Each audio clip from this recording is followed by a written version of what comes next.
the regional transportation, that if we report less expenses this year, that would affect our reimbursement next year, and they were concerned about whether that would need a legislative fix.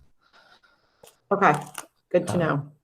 Because at the section 7 or whatever it is for the end of the year report, chapters the next year is based on that. Okay.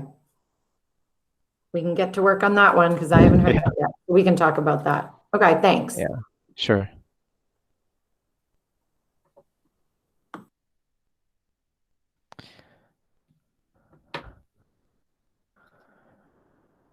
Ken?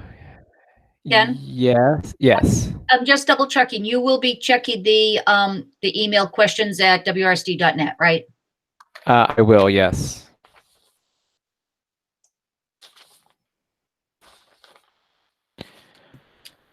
Ken? Yes. Ken? Yeah, it's Laura Kirschenbaum. I seem to be on Shannon's account. Does that matter? No, I'm not sure if I can. I would have to. Okay. I think the only issue is your signal's pretty weak. You're glitching. Are you telling me I'm weak? Let me see if I can get to another spot in the house. Yeah. Get a better signal. Or turn off your video, and that might help. Okay. Is that better? So Ken, was it better? Was that a Max Headroom reference there? Perhaps indirectly, we're showing our age with that, though, with all the kids watching, or probably like, who?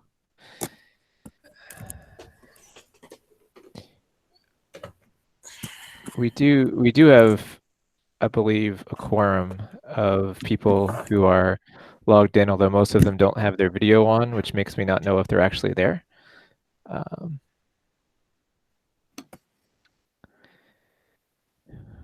We'll give just a minute. Jay says that he is ready for HCTV. I have HCTV to my left on my iPad, just waiting. We are, of course, on delay on the live stream, but just want to make sure that I at least see myself talking before I start. And Ken, you have Yes. quorum. I do have quorum. Okay. Okay, we'll just wait a moment for the live stream to start. Again, I know it's a little bit delayed.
All right, so Jay says that we are live, so I'm going to call to order. And Rebecca, can you hear me? I can hear you, Ken. Okay, fantastic. And see me? I can see you too. My I don't know if that's good or bad, but that's okay. So I'm going to call to order the 1341st regular meeting of the Wachusett Regional School District Committee. And again, this meeting is being held remotely by the executive order of Governor Charlie Baker. And so we're following modified versions of the open meeting law. So this is being live streamed on holdentv.com. It's also live on 194 for those of you who are in Holden, but we're on the internet for the whole world to see and record. So you're being recorded if you talk tonight. So I'm going to take our agenda out of order a little bit. First off, thanks to Jay and the fellows at HCTV for doing this. That's much appreciated. I'm going to start off first with Chair's opening remarks and then turn to the superintendent's report and a discussion. Then we'll go to public hearing. So when we do the public hearing, the way we'll do that is that people who aren't on with us can can send an email to questions@wrsd.net. So again, questions@wrsd.net, and that just bounces to my email.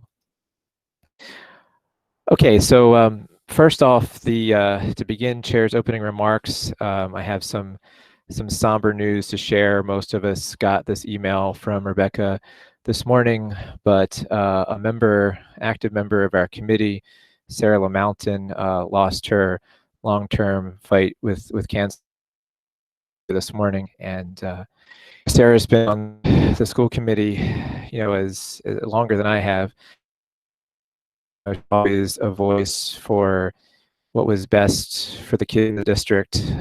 She held all of us accountable to making sure that every decision and every discussion we had centered itself around our care for our most precious customers in the district, the kids district, and she gave tirelessly of her time and energy and her joie de vivre and whatnot to make our world, our district, a better place. And my condolences go out to her husband, to her daughter Lily, who is a recent graduate of the high year, and to all of her friends and family. So I just ask that we have a brief moment of silence in Sarah's memory.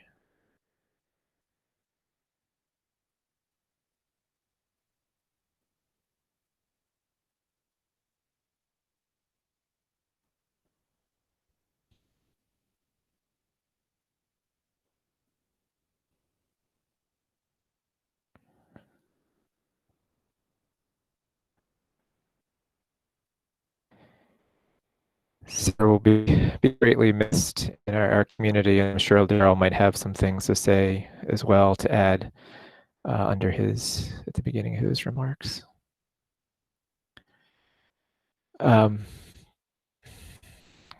So other things as well, my best wishes out to everyone in our community as people struggle with their health and the health of their loved ones. People struggle with losing their jobs, with uncertainty in their jobs, and with really just a general uncertainty about what tomorrow and the next month and the next year will bring.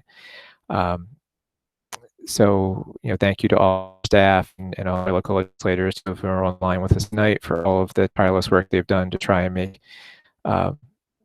make this time as best as it can be. So for tonight, again, we will have the superintendent give his address. There's things that we're going to need to discuss as a committee after that address. We're going to want to talk about the next phase of learning and how we have to deal with that in terms of policy. We're going to have to talk about the budget. There's a budget and finance meeting immediately ahead of this meeting, so I'm going to ask Member Dennis when the time comes to give us a brief summary of that. We need to talk about buses, cash flow, reimbursements, next year, 1/12 budgets, a lot of things. We have to talk about contingency plans, perhaps not tonight, but for the next meeting, calendar for next year, money for next year, 1/12 budget. So when we get to that point in the meeting, I'm going to ask the subcommittees to start meeting again, to start addressing these contingencies for next year so we can do some of that work in the subcommittee. Going forward, our towns hopefully will delay their elections to a common day. I know Paxton has already delayed their town elections. If your town has not unseated you with an election, you are still a member of the committee. Until we are a new committee, we won't reorganize, is the plan. I hope that our towns come together and have just one common election day rather than a series of election days. And if that turns out to be the case, we'll have to get advice from council and from the AG's office about how we we reseat the committee one town at a time. Finally, just in terms of process for tonight, before I turn it over to Daryl, there's a chat feature on Google Hangouts, and I asked that that we be really conservative about how we use this. I want to be sure that we're not violating the open meeting law. If we get to a point where there's questions, if people submit questions there and I can ask them for you, that's fine. But I ask that we not have side discussions in the chat, because I really feel that's a potential violation of the open meeting law. And Mike did a really good job at Business and Finance for managing the chat in a way that I thought was very good in the spirit of the open meeting law. So that's it. What we'll do for our agenda tonight is I will turn the floor over to Daryl. We'll give him a chance to give a report out. We will then turn it over to our local legislators, if they're able to stay that long, to see if they have anything that they would like to add.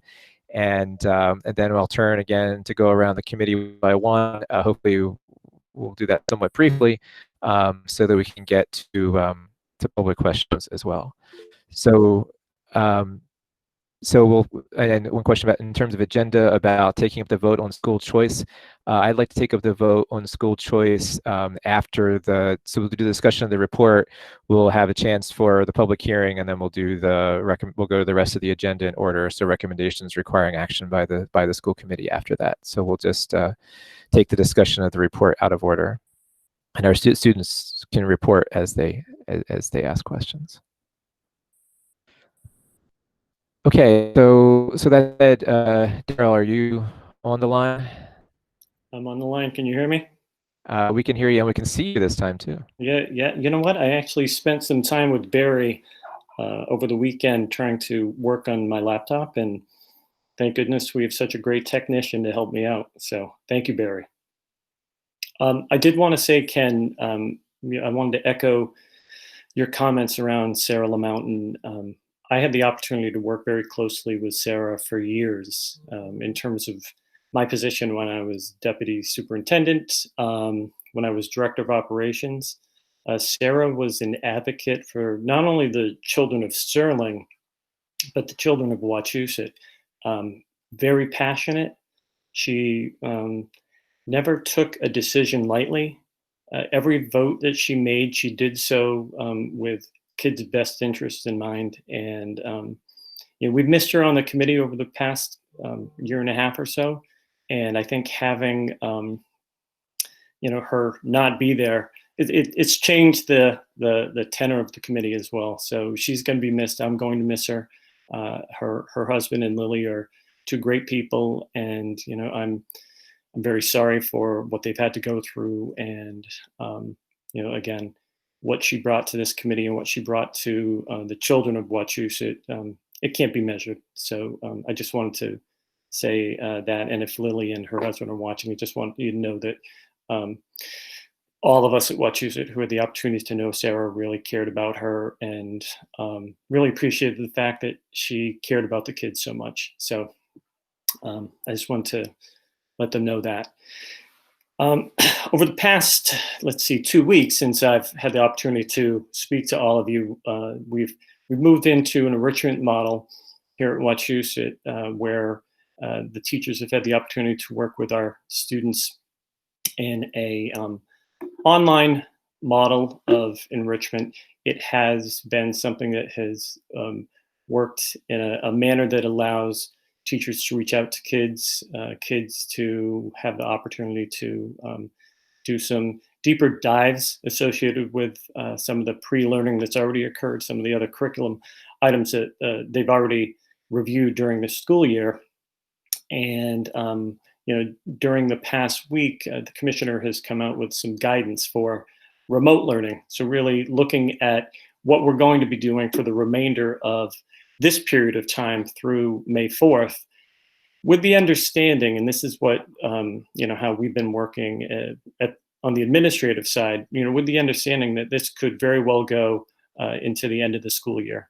So one of the things that I've done is I've directed everyone who works with me to take, each situation that we go into as though it's going to end up going through June 18th. So again, that's really kind of the tack that we have to take, because we don't want to be in a situation where we're planning for 2 weeks and then planning for another 2 weeks and then planning for another 2 weeks. So we want to ensure that we're offering up the best opportunity for our teachers, for our kids to plan out what they need to do. Learning remotely is not easy, and we're seeing that across the country. And I've talked to many superintendents, I've talked to many educators about this process, and it's a challenge. Parents are having a challenging time with it, kids are having a challenging time with it, and we want to ensure that we're continuing to provide our kids with some semblance of normalcy associated with their lives during this very trying time. So, again, I just wanted to say I appreciate the hard work that the parents are putting into helping their kids out in the classroom, in their classrooms at home, but also all the teachers and administrators who've been working so diligently over the past few weeks to just ensure that what they're doing is helping our kids keep on target and remain steadfast in what they need to do as a student. It's a hard thing to do from afar, and I wrote an email to all the staff over the weekend just thanking them for their diligence, their caring, their hard work in terms of going through this process, because it's not easy. So we did have the opportunity, I've sat in on several different conference calls over the past 2 weeks. The Department of Education continues to look at how, and again, I started this a little before, how we can continue with remote education and what we can do as a district and ultimately as a state. So we've had many opportunities to talk with Jeff Riley, the Commissioner of Education. Dan and I have been on several conversations with Jay Sullivan and some of the people on the business side of the Department of Education to talk about the financial side of what we're doing and the impact this COVID-19 crisis will have on not only the state, but each local municipality and school district. So as we've been going through those conversations, we've been trying to assess and adjust what we need to do in order to ensure that we're remaining solvent. Director Dede had, I was on a conference call with him today as well, and we were talking about transportation and the issues that districts are dealing with in terms of working with their transportation vendors. Since we're not actually getting any transportation provided, how are we working with those companies? Because again, one of the things we need to do is understand that if money is not paid out to vendors or to schools where we may send our kids, those places may go out of business. And if they go out of business, we won't necessarily have the capacity to bring our kids back and forth to school or put them into a specialized program someplace. So DESE is asking us to be very cautious and careful with every financial decision we make. So we've had the opportunity to work with the commissioner, to work with the financial side of DESE, and we're hoping that within the next couple of weeks we'll have some more guidance around some of the federal funds that are coming our way. Again, we are in a situation where I believe Director Dede and Dan, if you could chime in now, it's several $1 billion at the federal level, but at the state level, I believe it's 200 million. That's correct. They're going to take the apportionment from the feds and allocate to the state. I did speak about this in finance, and I gave finance a figure. I don't have it here in front of me, obviously, but I did share that figure with finance. I will look for it in a nanosecond, and I'll have it for you in a nanosecond. That's okay. That's fine. Thank you.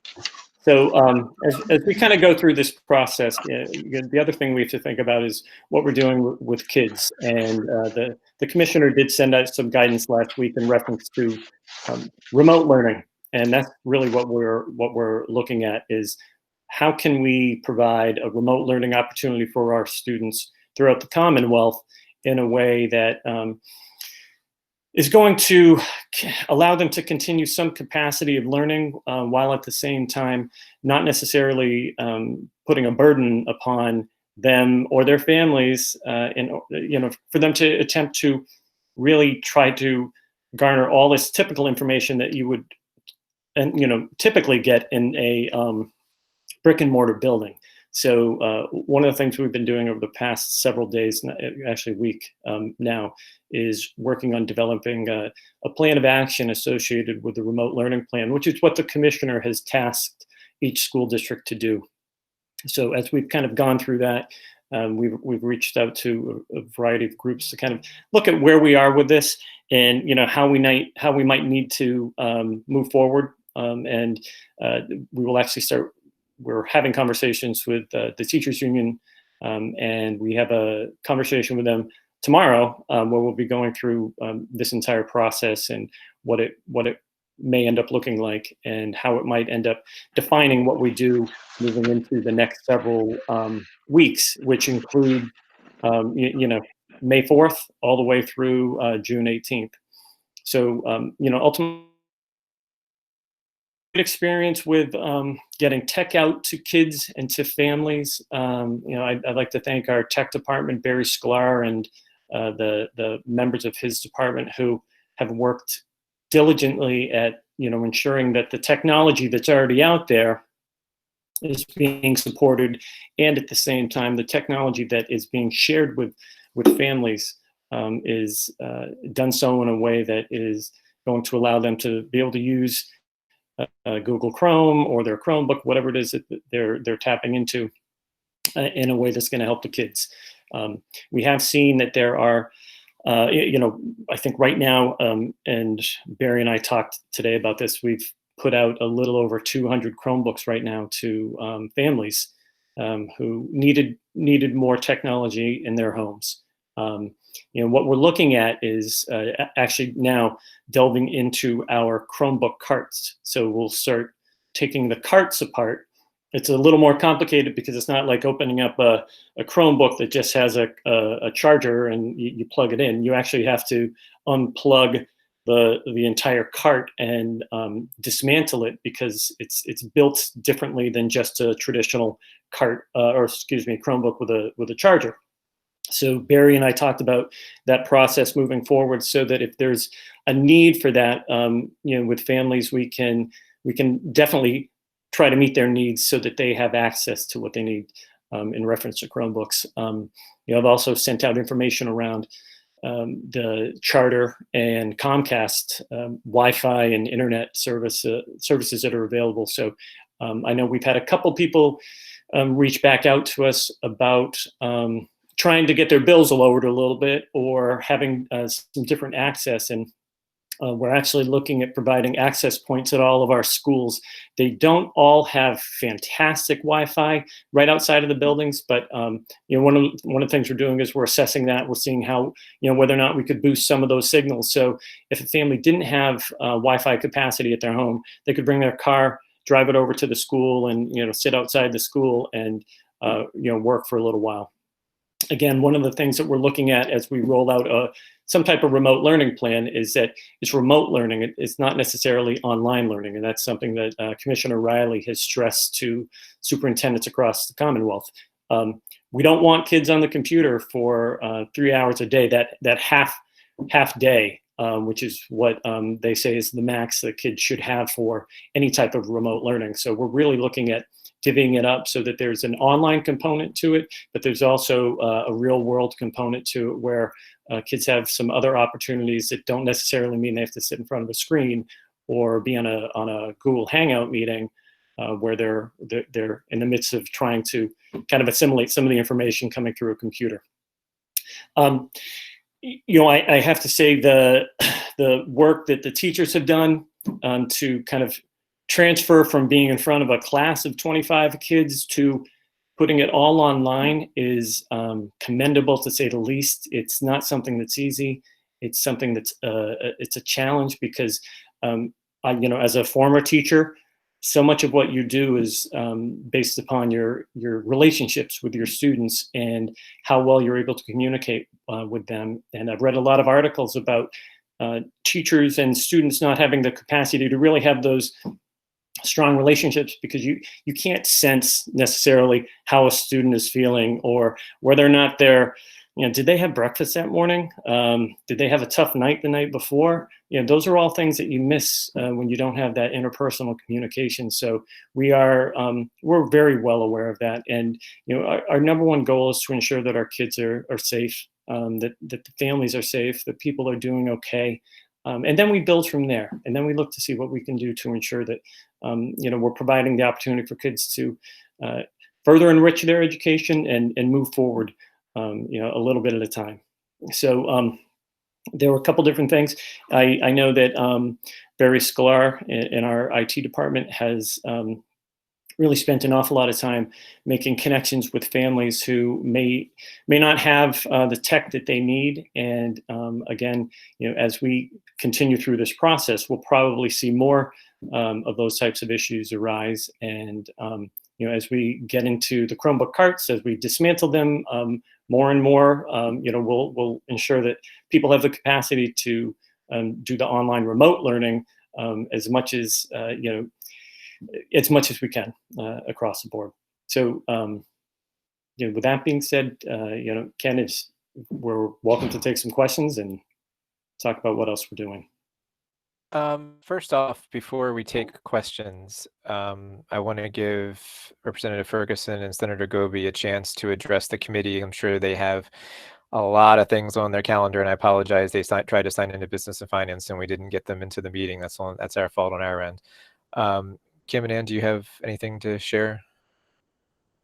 Sure. Senator Goby, do you want to go first tonight since I went first 2 weeks ago, or go from there? You go ahead. Okay, thanks Go a lot. So good evening again, everyone. It's hard to believe we were here 2 weeks ago. I don't know. Sometimes it seems like it's years in between meetings, and sometimes time just flies because I think we're all, managing and trying to manage this unprecedented and challenging situation as best as we can. So I know, speaking for Senator Goby and myself, we are certainly thrilled to be back here tonight to share some time with you and try to answer some questions as best as we can. And if we don't have the answers, we'll certainly get back to you with them.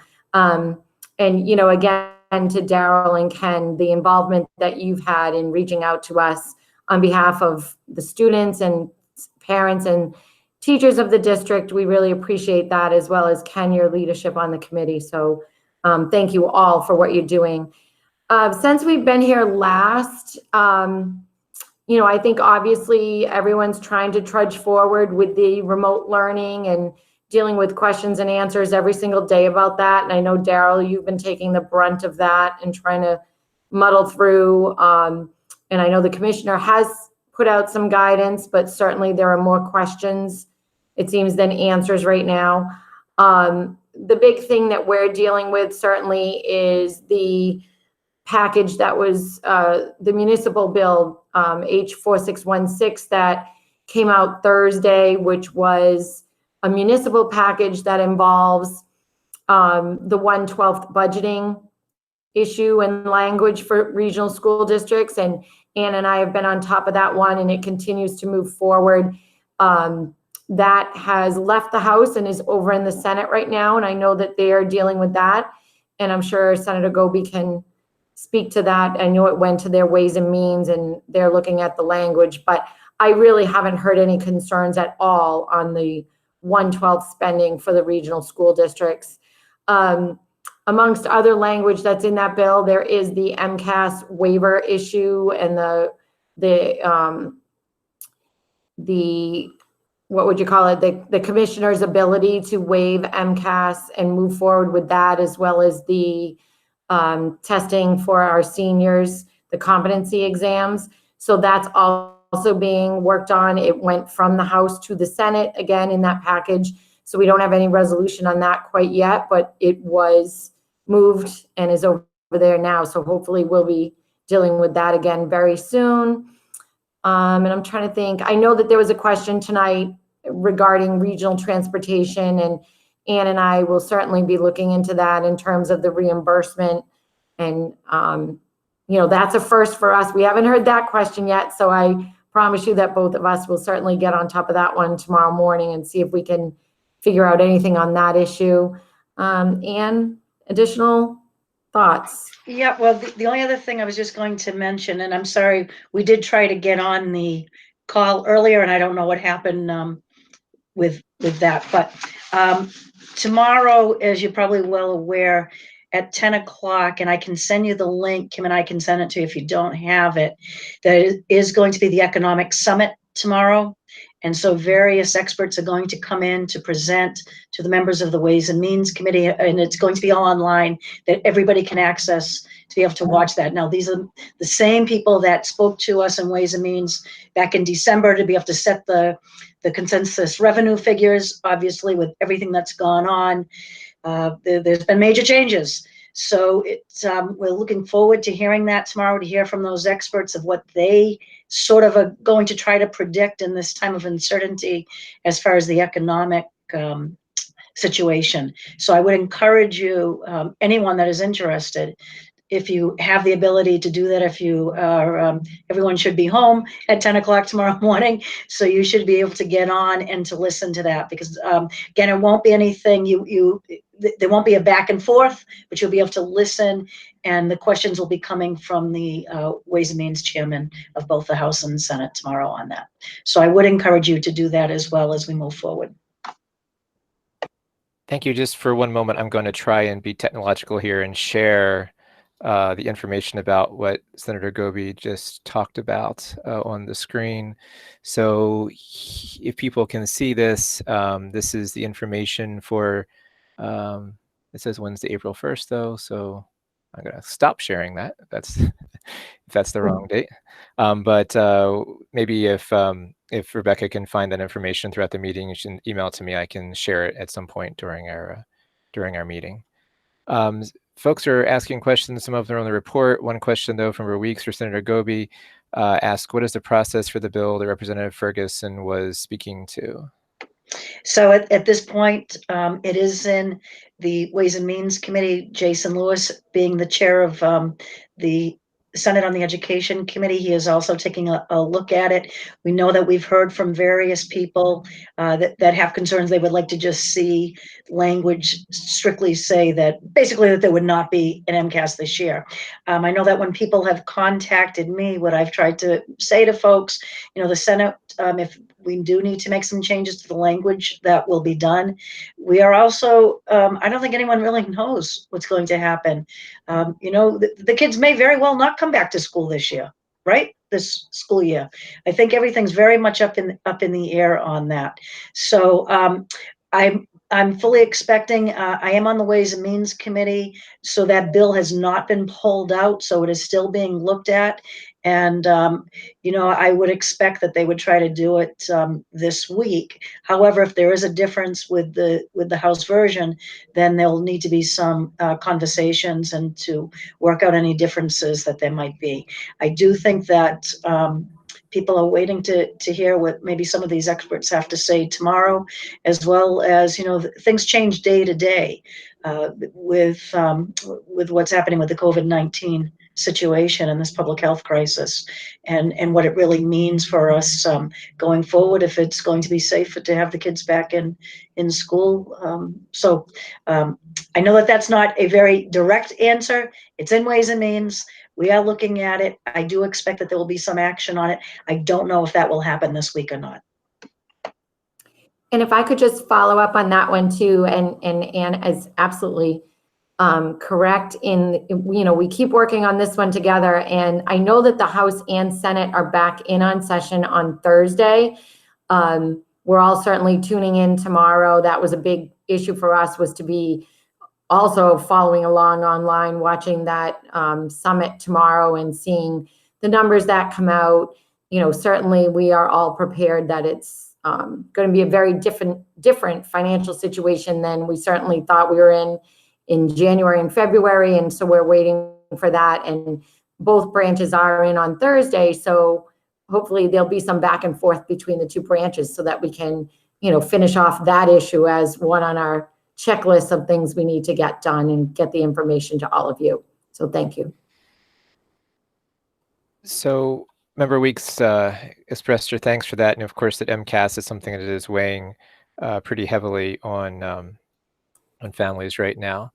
So I'm not sure if I did this right, but I believe I'm sharing the information that Dr. Didi sent about the meeting that was spoken about.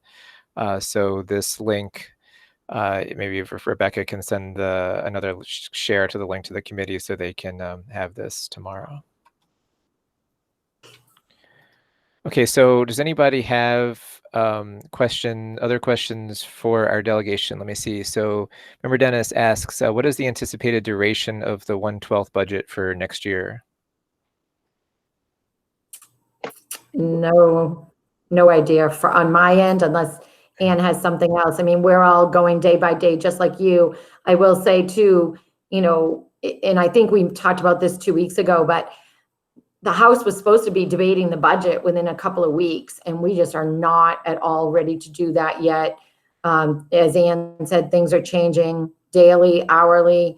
We're trying to get a better financial picture so that we can, do some budget debate, but I don't even know when the House is going to start, and we have to be able to do ours first, to then kick it over to the Senate. So I honestly don't have a timeline, unless you have anything else. No, absolutely not. No.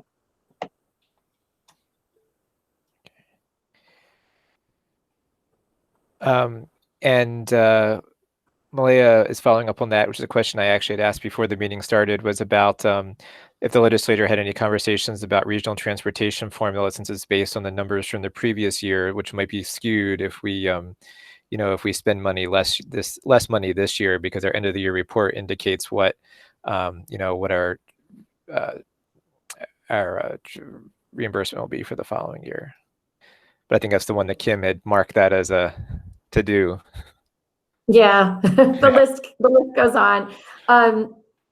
No, thanks for bringing that to our attention, certainly. And Ann and I are on conference calls every single day, with various commissioners, secretaries, the administration, Ways and Means. I know on Ann's end, I'm sure there's a lot going on there. So that is something that will be brought up and discussed. And, I don't want to speculate on what they could do, but there may be some creative ways that we could look at that and realize, once again, for regional school districts, this is a very specific issue solely for them, that will need to be addressed. So, Anne?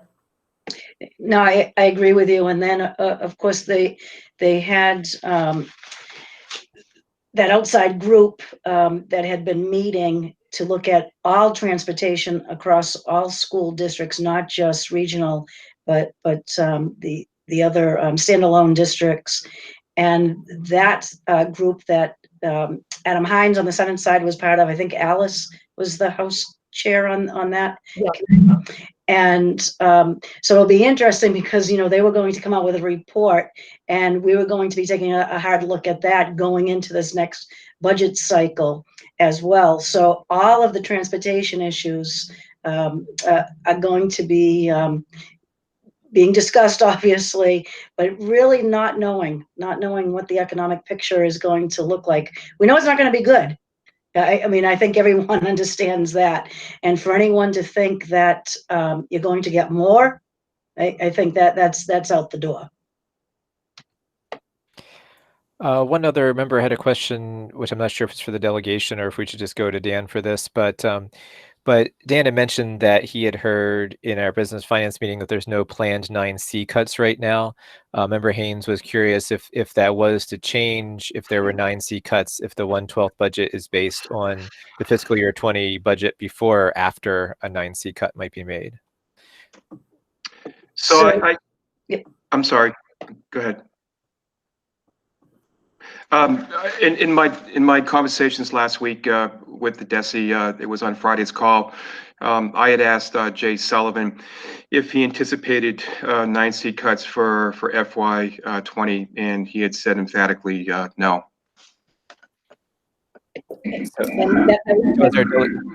I'm sorry, and that was all I was going to mention too. When we've had the discussions with Ways and Means, that is what we've been hearing as well. I think no one's trying to do more damage to people at this point. Yeah, I haven't heard any discussion of it either at this point. Okay, thank you. Does anybody, so the ALDA members who asked questions, of course, thank you as well for their for the answers. I think the other questions I have in line are questions about the report. So does anybody else have any questions for our legislators? Maybe they could just indicate so in the chat and I can read it.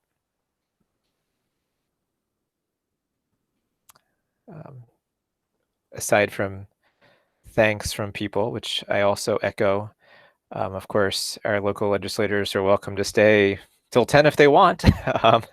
If not, we'll also continue on.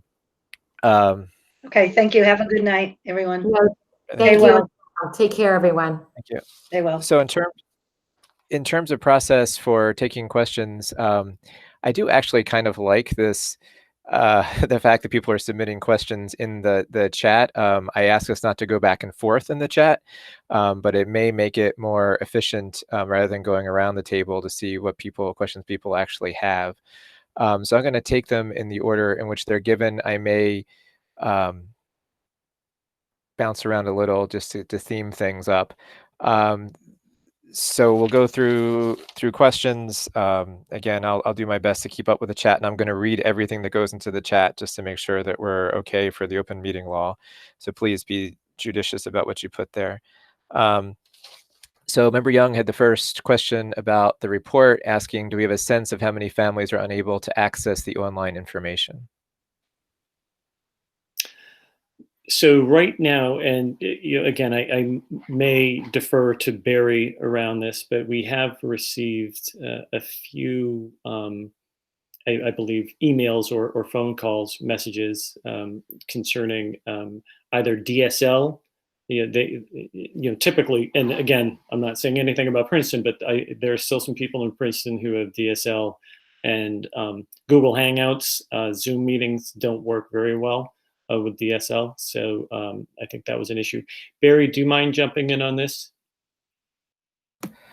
No. So as Rebecca is actually fielding the emails and phone calls with regarding internet access in particular, and we've only had, I think we've had no phone messages, and we've had a couple of emails, like you say, people. I think we only have one family that does not have internet access. They had charter internet, and it was disconnected. So other than that, everybody has some form of access, and they have asked us about, like you said, pricing and things like that.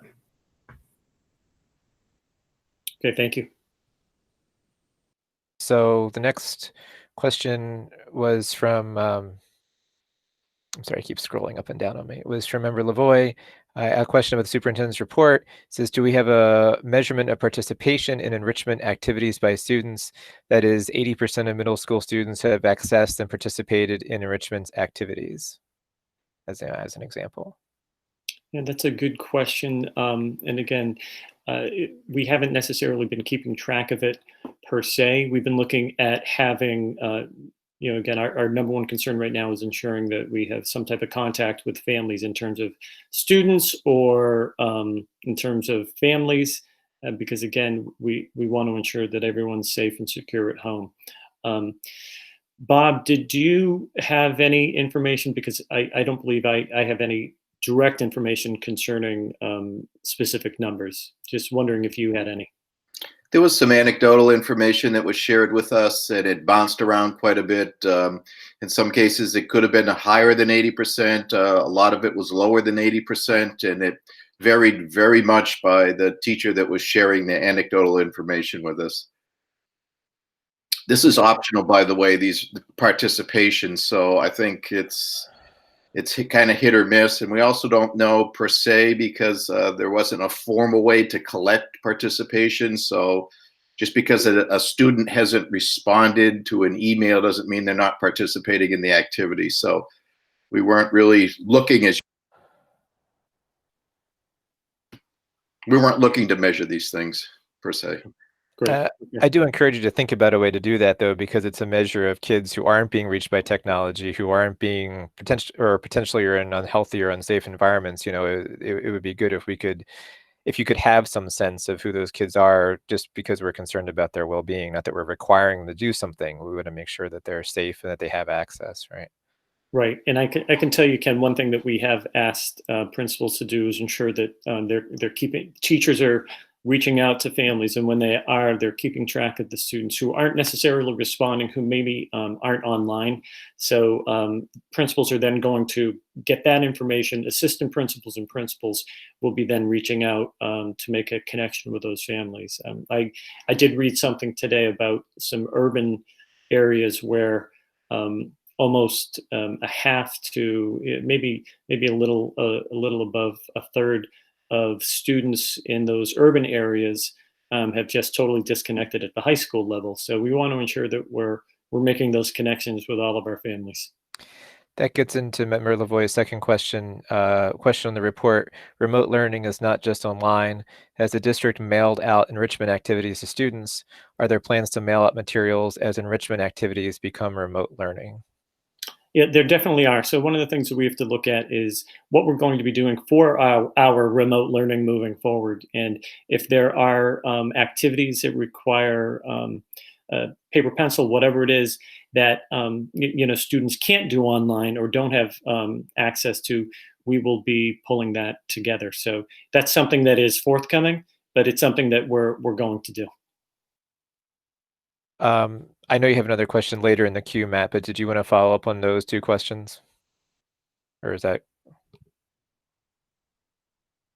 I can't unmute people, but you can unmute yourself if you... No, I'm good on that. Thank you. Okay, great. The next question in our queue is from Member Kirschenbaum. Question on the report. Whoops, lost it there for a second. Question on the report: given that student engagement may increase when the learning becomes mandatory, what is the plan to identify the most essential curriculum for advancement to the next grade? And what is the proposed date in which we can expect moving to the remote learning model? So that's a great question, Laura. And Bob and I have been talking about this quite a bit in terms of what the essentials are.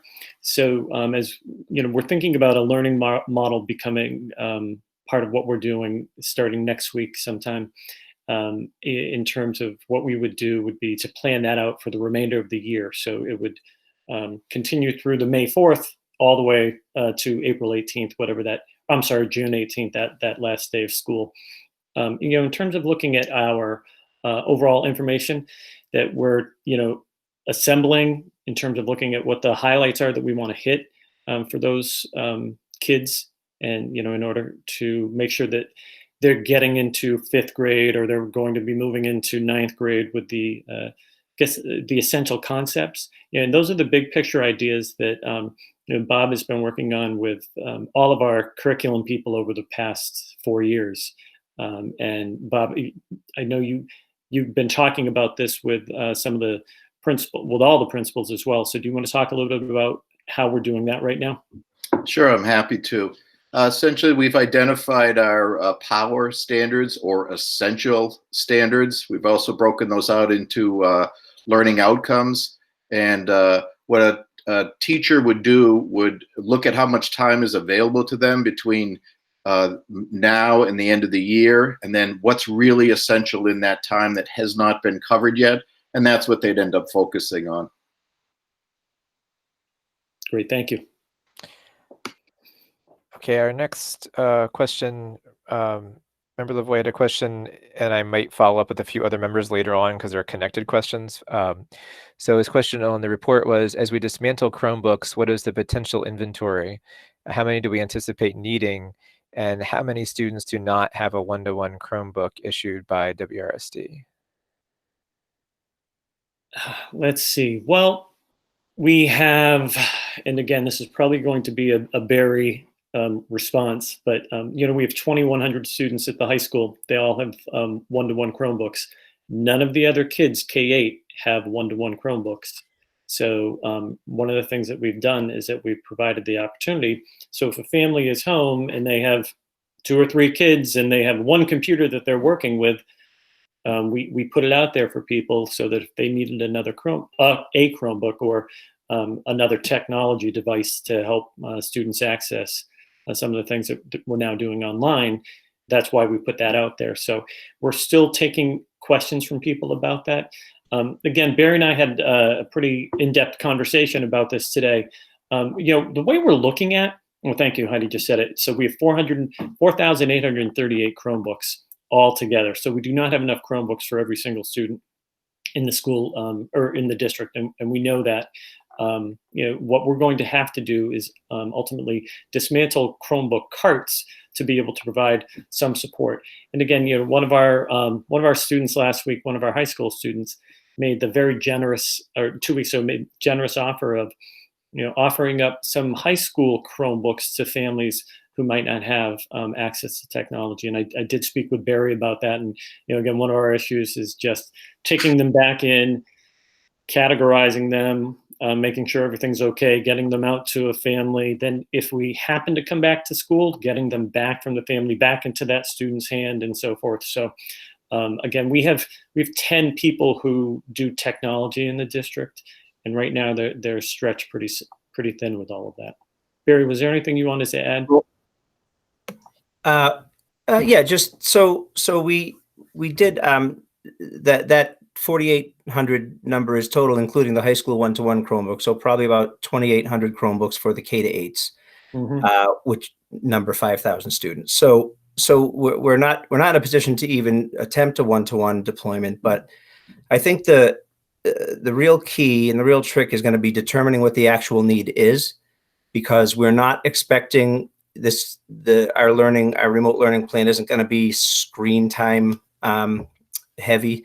So as we go and start taking Chromebooks out of carts, we also need to think about that. We're going to go back to school someday, and we're going to want the schools to be well equipped when that happens. So whatever we do take out of schools to lend to families, we need to make sure that's being done for a good reason. Like it's needed.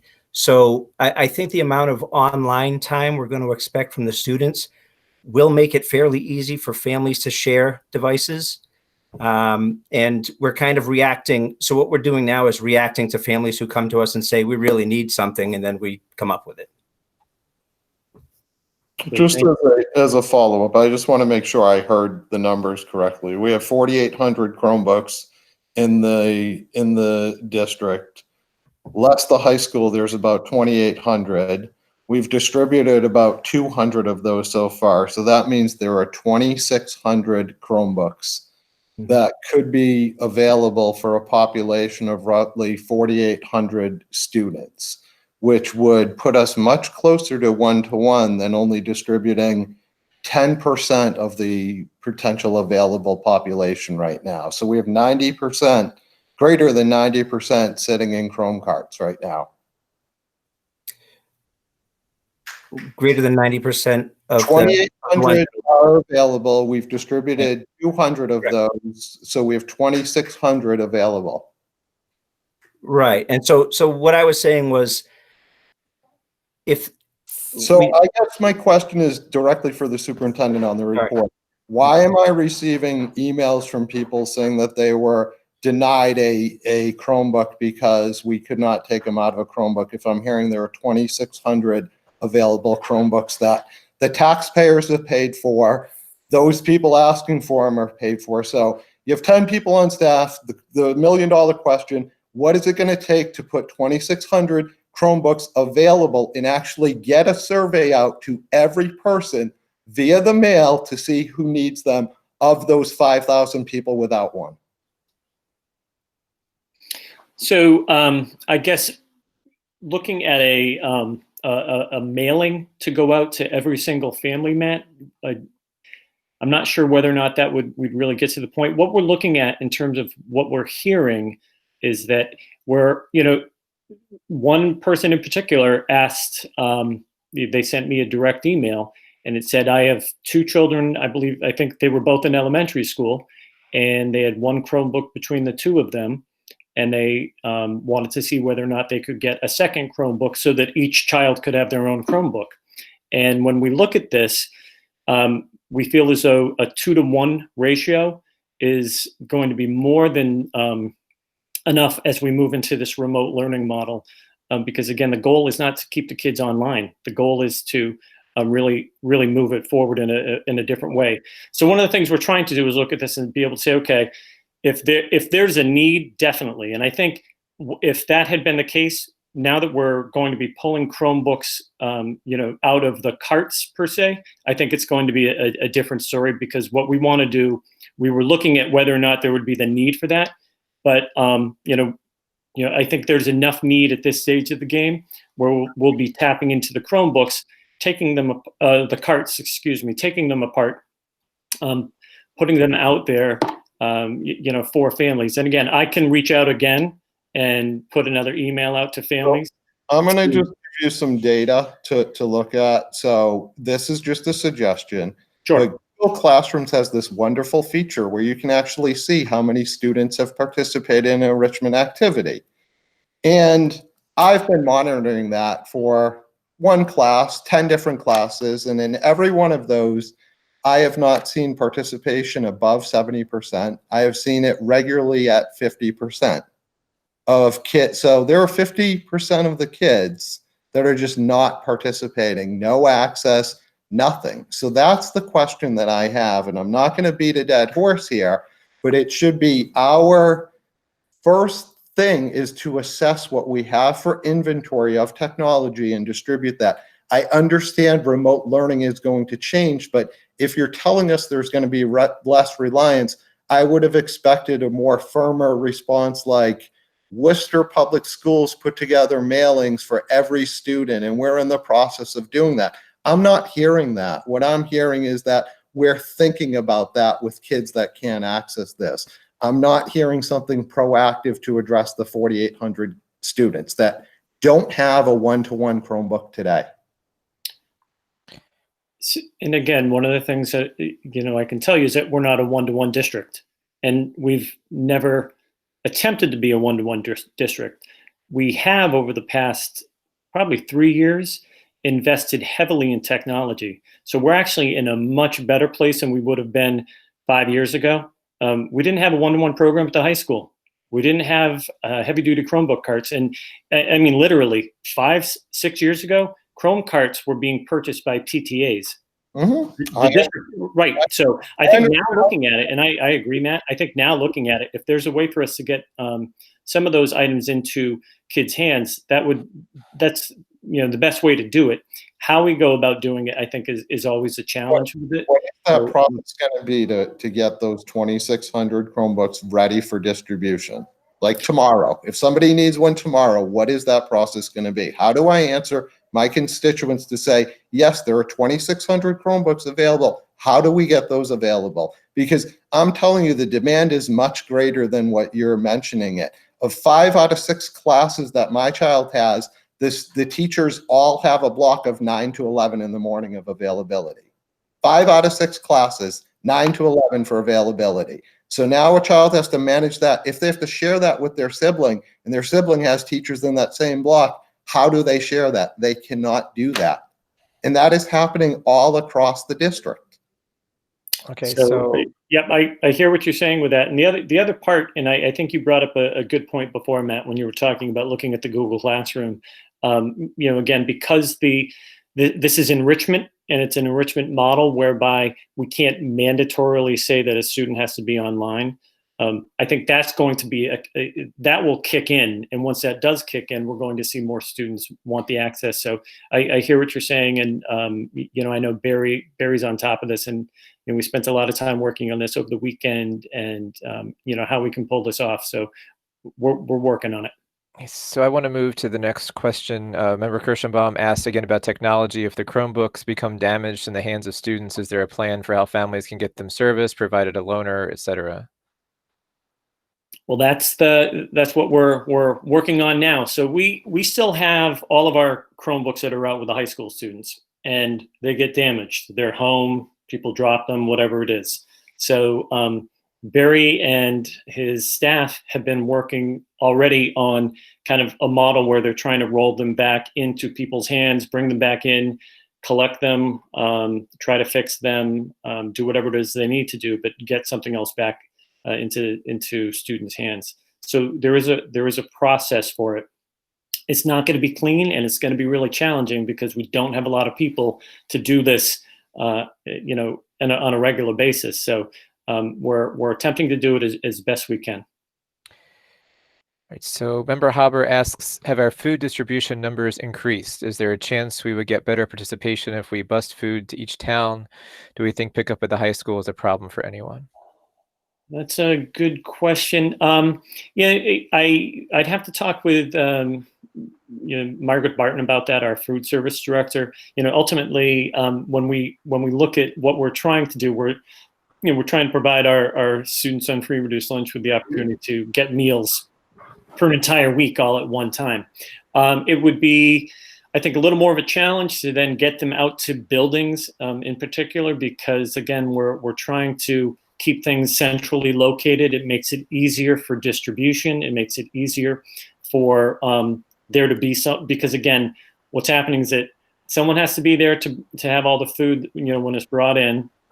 So they order on a weekly basis, and then they pull everything together in the same kitchen in the high school. They keep their social distancing. They have all that set, but we'd have a hard time doing that in every single building in the district. So when we looked at this holistically, we said that the best way for us to do this, and a way that we know it's going to be able to be consistent and happen over the period of time, if it has to go on for weeks and weeks and weeks, we have the capacity to do that, with this model right now.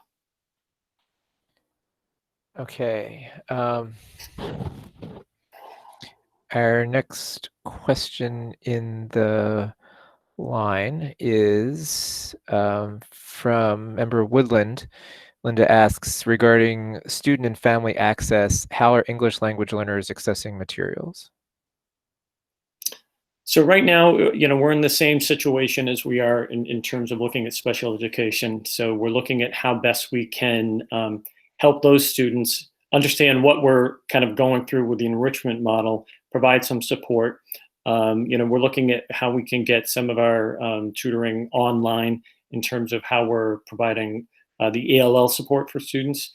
This is a little more of a challenge because, again, when we have the disconnect between a family at home that doesn't have English as a first language, oftentimes the parents have a little more of a challenge than the students because they're not exposed to it in the same way. So it's something that I know Bob was working on with our ELL director, and they spent time on trying to perfect so that we can move forward with this over the next several weeks.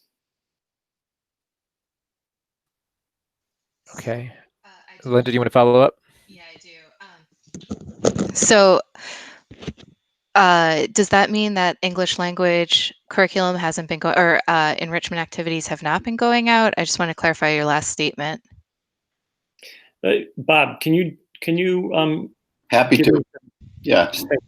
Linda, our ELL staff they found that it's better for them to text with the parents, by and large, than to talk on the phone.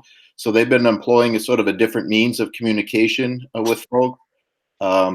Activities have been made available. I can't tell you about participation rates or anything like that. Moving forward, we're trying to find a way that's going to work best with our ELL families, and that might be a different form of communication. It could be that, as Matt has said earlier, it's going to require mailing of things or dropping off of things at schools or something, or picking up.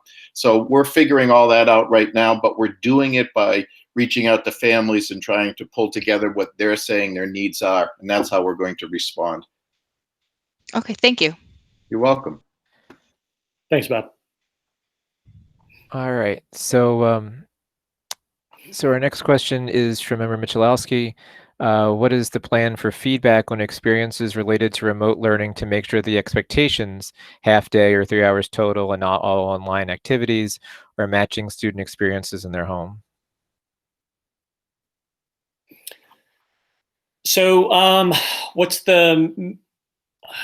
Yeah, so how do we know, like, if you're saying it should be taking you 3 hours, how do we know that it's not taking kids 6 hours or 15 minutes or that kind of? So that's a great question, and it's interesting because we had a lot of debate about that last week amongst our administrative staff. when we're looking at this, what we're trying to do is set a ceiling. So the ceiling is going to be 2 hours for a certain grade span, or an hour and a half for a certain grade span, or 3 hours, but it's the ceiling. And we're asking that if families are in a situation, or students at the high school level, if they're in a situation where they're spending more time than that, that's something that has to get conveyed back to the teacher. And we're actually asking the teachers to, again, ensure that if there's information that's coming back to them saying, hey, this is taking me a lot longer than I thought, they're going back through and they're modifying what they're asking for. But we want to establish not the floor, we want to establish the ceiling in terms of how far or how much time is expected from students. And Daryl, if I could just jump in, when we talk to the principals, we set it as an expectation for them to follow up with their students and their communities to find out more information in terms of just what you're asking here. Are they finding that there's too much time involved? Are they finding that there's other difficulties like that? Great, thank you, Bob. So thank you for the information. And I think, my kids have had good experiences with their teachers. They've had fun conversations with, on a regular basis. I think my concern is, well, there's a couple. I think one is that, this all requires, and it's a bit of building the ship while we're in it, totally get that. But I think that there's potentially a building disconnect between teachers' ability to kind of like this is a time, I think, in which tool selection has to be really tight, right? Because, for example, my kids are spending a lot of time, they're not doing a single thing off a computer. So every single thing is on computers. And a lot of it is learning how to manage a tool, not necessarily learning content. So, the amount of time that, an 8th grader today spent trying to figure out how to make a text box in an editable PDF to put back like an isotope name for a science paper, and I'm a chemistry teacher, she had that part down, was an inordinate amount of time of the experience. So I just think that, especially in this next transition time, you have to be super careful to get feedback that understands not just, and because, parents are working, this is not an ideal environment. I totally get it. But, if we've got 6 people in our house spread out over 10, 6 different surfaces, clearly, because we're not splitting people in half, but we're not sitting all at the dining room table working together. So I might have a 13-year-old working diligently for an hour, literally trying to make a text box, and that's not a good use of time. So I don't have the answer, but I think it's really important to know, not just what they're doing, but how they're spending their time, and also making sure, I think that the message that might be appreciated is sometimes simpler is okay. It's good for them to be able to just write something down and type it in a Google Doc. It doesn't necessarily have to be a big new fancy form, because that takes time for the teacher to make, but then it also is hard for the kids to figure out. So, and there's a PD piece too. And I know that, as I said, everything's coming, kind of fast and furious, but I also want to make sure that we are giving teachers what they need to be able to make good choices for the kids. And I don't know what the process for that has been. Those are great points, Amy. When I'm thinking about just the time, and again, I think this is one of the issues that I'm spending an awful lot of time talking with other superintendents about, is how it plays out at home. Because again, this isn't optimal. We're learning on the fly. We're doing this in a way that, as you said, we're building the ship as we're going out to sea. So it's a little more challenging in terms of kind of the looking ahead. So rather than having the capacity or the luxury, and it's a luxury to be able to say, okay, where do we want to be, or have some type of backwards design? Where do we want to be in 6 weeks? Right. We're looking at this saying, okay, how do we ensure that we don't have a kid spending 6 hours a day on something that should really they should only spend 45 minutes, and ultimately it's not just it's not just learning how to do a text box in order to put a response in, because again, it's not a great use of time. I think, yeah, and again, it has nothing to do, I believe, with the teacher.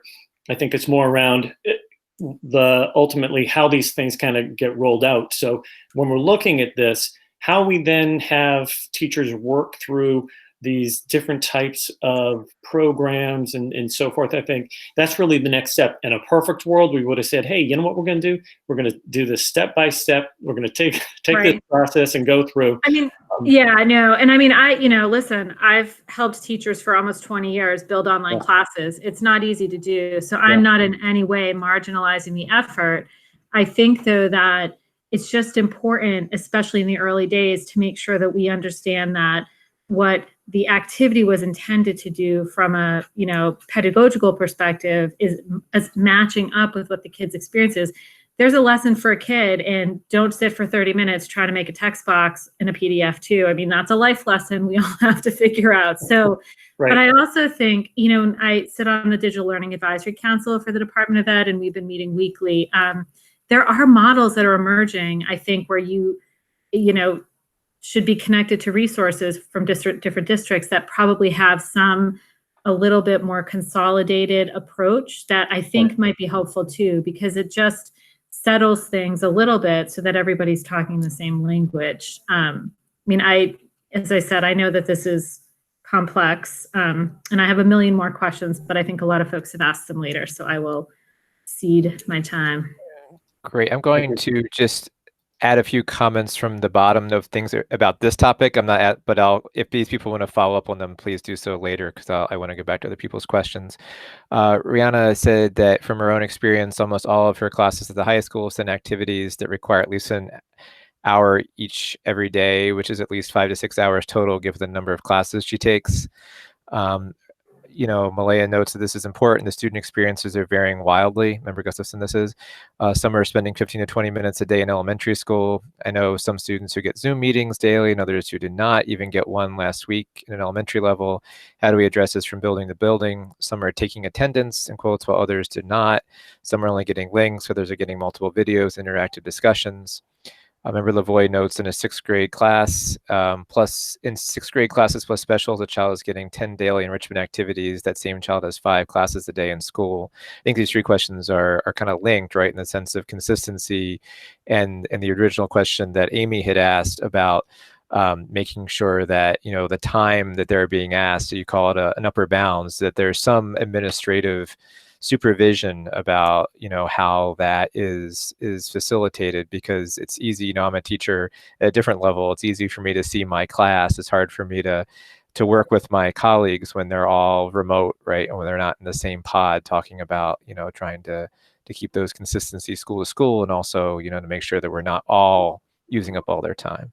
Right. Well, and it might just be like consolidating best practice around the district. Like my same 13-year-old got off of a 20-minute English chat today with her 8th grade English teacher and was like, I'm ready to figure out what I have to do. So I think some of that, just even facilitating that internal conversation where like, how are we using, she saw all her friends, saw her teacher, they talked, and she like really attacked what she was doing next. So I think that there's probably emerging best practice too with our population in our district that we can capture and harness a bit, more consistently. So thank you. So just getting back to our question list, the next question on the list was from, oops, I lost it again, sorry. The next question on the list was from Member Gustafson, who asked about finances. She understands that aides and pairs are still being paid. She's been asked if we can speak to what they are doing in this time, since they are unable to provide traditional one-to-one and other support that they do, and parents are taking up much of that role right now. Can they support students in some way?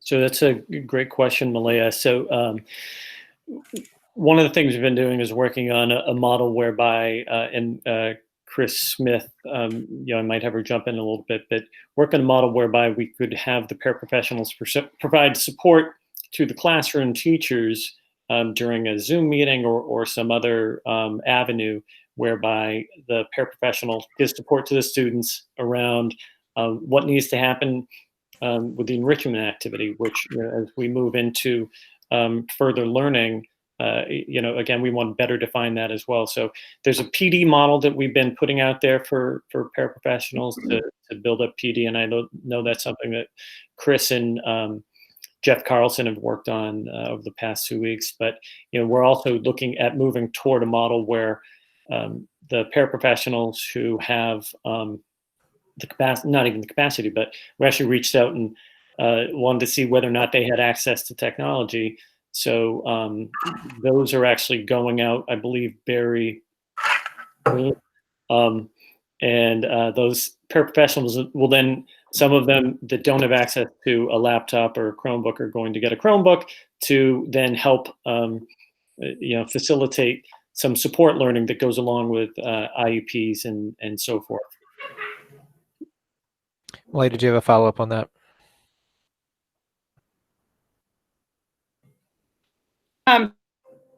I did want to thank you for that, for clarifying that. That was the sort of thing I was wondering if they were helping the teachers develop, some of these enrichment things, or I know there's the linking plans for some students, if they've been involved in helping create those or research things for that.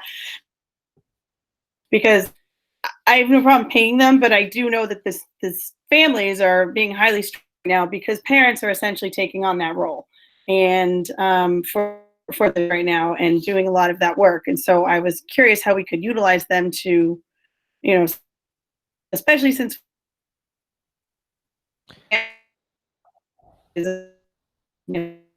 Malaya, you're cutting out on me, so maybe if you could type that in for me.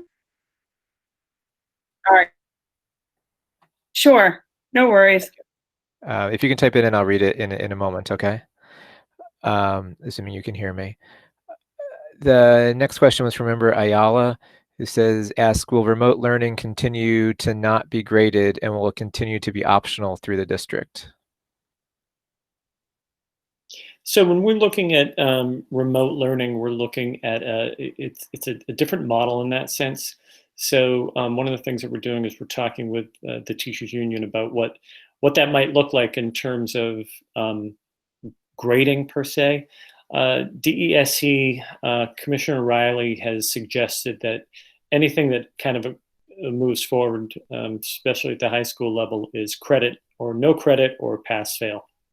And I've actually spoken with a couple of you through email about this topic.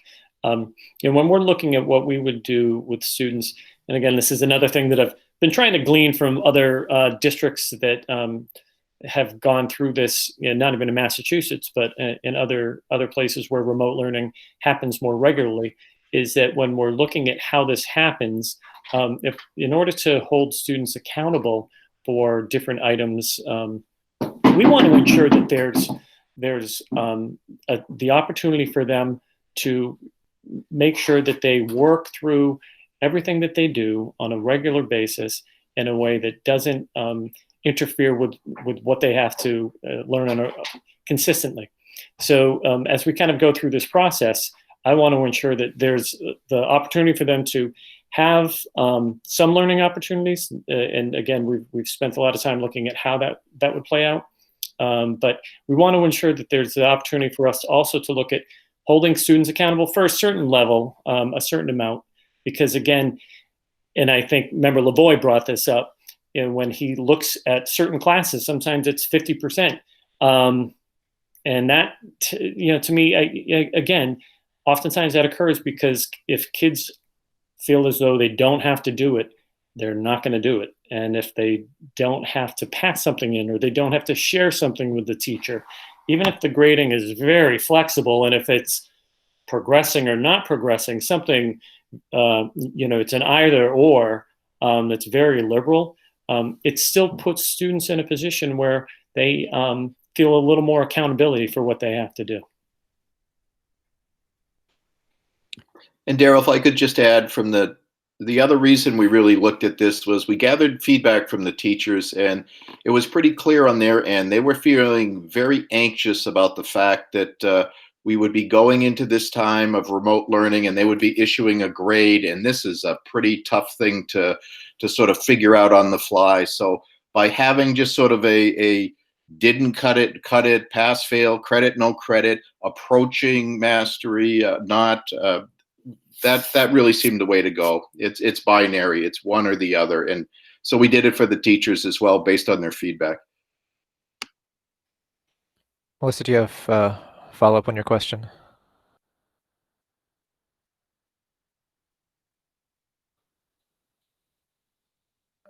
Okay. Our next question was from member Weeks. So we're still about half an hour behind of our list here. Okay, so member Weeks asked, how will a high school student, no, I'm sorry, that's not the right question. Member Weeks asked question regarding seniors from a constituent. Can we get an update on communication to seniors? They understand plans can't be made right now formally, but would love to have a general update on what might be happening next. So, one of the things Principal Biendo and I have been, we discuss kind of what's going on a daily basis in terms of the questions that he has. And I know he's been speaking with his two school committee reps who've been great about sharing information with him. We're still in the process of looking at everything, because again, right now, May 4th is the day where we're supposed to come back. I doubt we're going to come back on May 4th. I really feel as though this is going to go all the way to the end of the year. I think 11 states out of the 50 have already shut down for the remainder of the year. So I could see us going in that same direction. So we're going to define that a little bit more, but we don't just want to put things out there for people and say, okay, this is what's going to happen with prom. This is how it's going to work with graduation. We're trying to be cognizant of the fact that everybody has a lot of stuff up in the air, and we're asking people to be patient. I mean, just to follow up, I'll let Megan do if she wants, but I think even if students just heard that, they to hear, okay, we don't know, we know you're worried. I think sometimes that's kind of what they'd want to hear. Yeah, and that's what the couple constituents that reached out to me have said, and I've tried to allay their fears by saying we don't want to make plans that are just going to be changed. Right. So we can't tell you, if your cords are going to be mailed to you, and if there's going to be a formal graduation ceremony. But I think in speaking with a few people, they would just appreciate the message when just saying we know that you're worried and we wish we can tell you more, but we can't. So I think even just to have that formal message, whether it's via a YouTube video from the principal or the guidance counselors or yourself, I just think families would really appreciate it.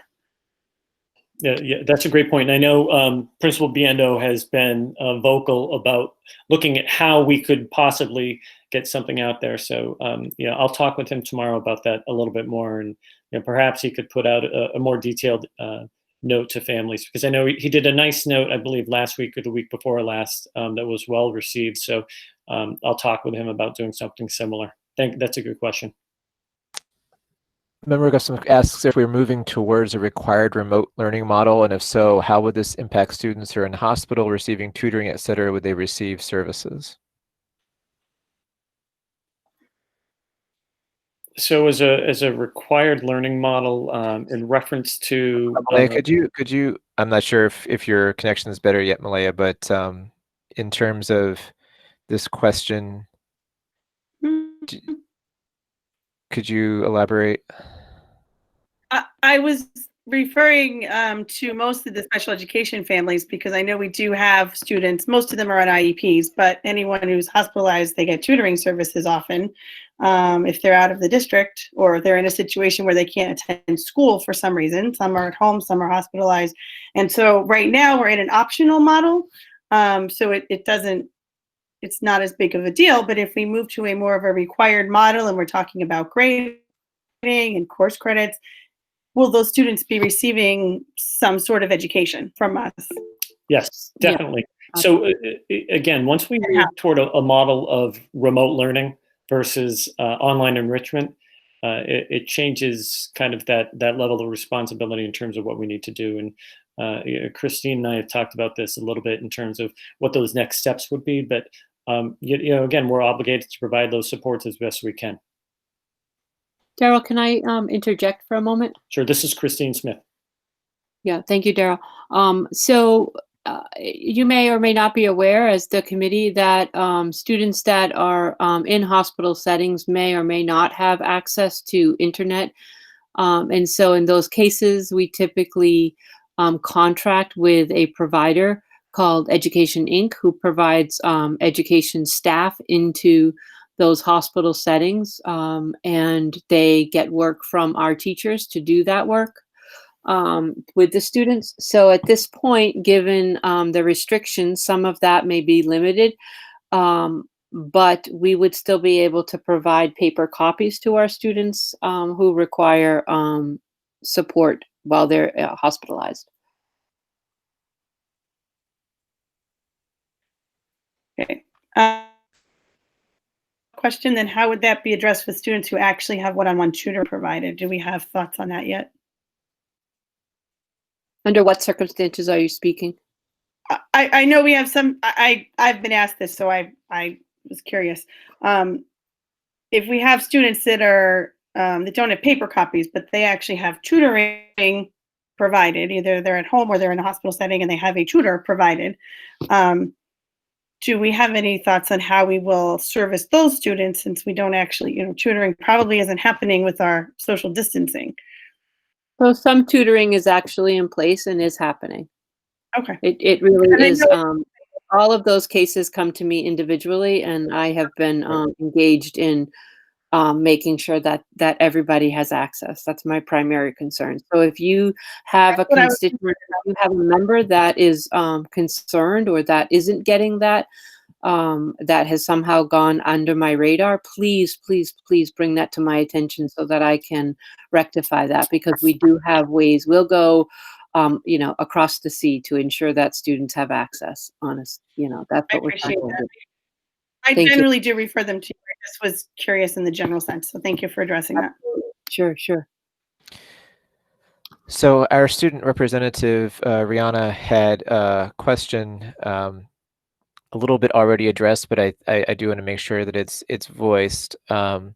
So she is asking, sorry, scrolling back up. Especially on the high school level, are there any plans as to how to prevent students from being online past the half-day limit when each student has 5 to 7 different classes? So that's really, again, we spent time last week talking with the department heads about how this process would work out. And Bob, do you want to talk a little bit more about some of the ceiling limits in terms of how it works with students taking multiple classes at the high school? Sure, I'd be happy to. I think what we have to acknowledge is the fact that we don't have any of these time constraints or limits in play right now. So if you're experiencing a lot more time and a lot more things being posted that you have to respond to now, it's going to be different once we move to remote learning. The purpose of the time limits that we will have in play there are just to do that, to honor what the Department of Ed is asking, which is the maximum that length of a day should be about half of what we currently have for a school day. At the high school, we not only looked at limits, but we also looked at differentiating those limits based on the level of course. So for AP, we acknowledge that someone might need to spend a little more time to meet those requirements between now and the end of the year in terms of essential learning outcomes. For other levels, they absolutely would not need to spend as much time. So we started to move the limits of the courses down. And what we're proposing, we can't really speak a lot to this tonight because of the fact that we still need to meet with the union and go through those negotiations. But that's the general gist of what we're trying to do moving forward. A lot of that input came from meeting with the leadership team at the high school and getting their response. They also, some of them went back to their teachers, and we gathered additional responses from that guided what we ended up doing with the high school. We have time limits as well for the lower grades, and it's there for the same reason. We have heard from parents that this is a little bit overwhelming right now with them trying to manage working from home, plus manage their son or daughter's education. So we're trying to limit the amount of time that they realistically should be putting into these different activities. So that's all in play. Thank you, Bob. And that's exactly, in terms, someone had talked about that a little earlier, and I did want to come back to that, and thank you for bringing that up. It's that right now we don't have those constraints out there, so there's no time limit. And what we're doing is we're going to go with the recommendations that have been set up by the Commissioner of Education in terms of looking at the amount of work that's done during that day is no more than a typical day, a typical half day, excuse me. So we shouldn't be seeing the same type of hours that you're currently seeing. Just going to insert a process note here as we move on. What we've been doing so far is voluntary, and as we move to things that have some degree of greatness, in agreement with WREA, we are going to have to share that with the school committee, and the school committee is going to have to vote and deliberate on this by our policy, since this strikes me as a change in our curriculum. It's one thing when it was elective. Now that it's going to be required, we are going to have to see this plan, right, and discuss it, as time goes on, which may require a meeting before our next meeting, which is quite some ways away. The next question on the list was that from Megan Member Weeks. I'm going to split her question in two because I think it's two questions in one.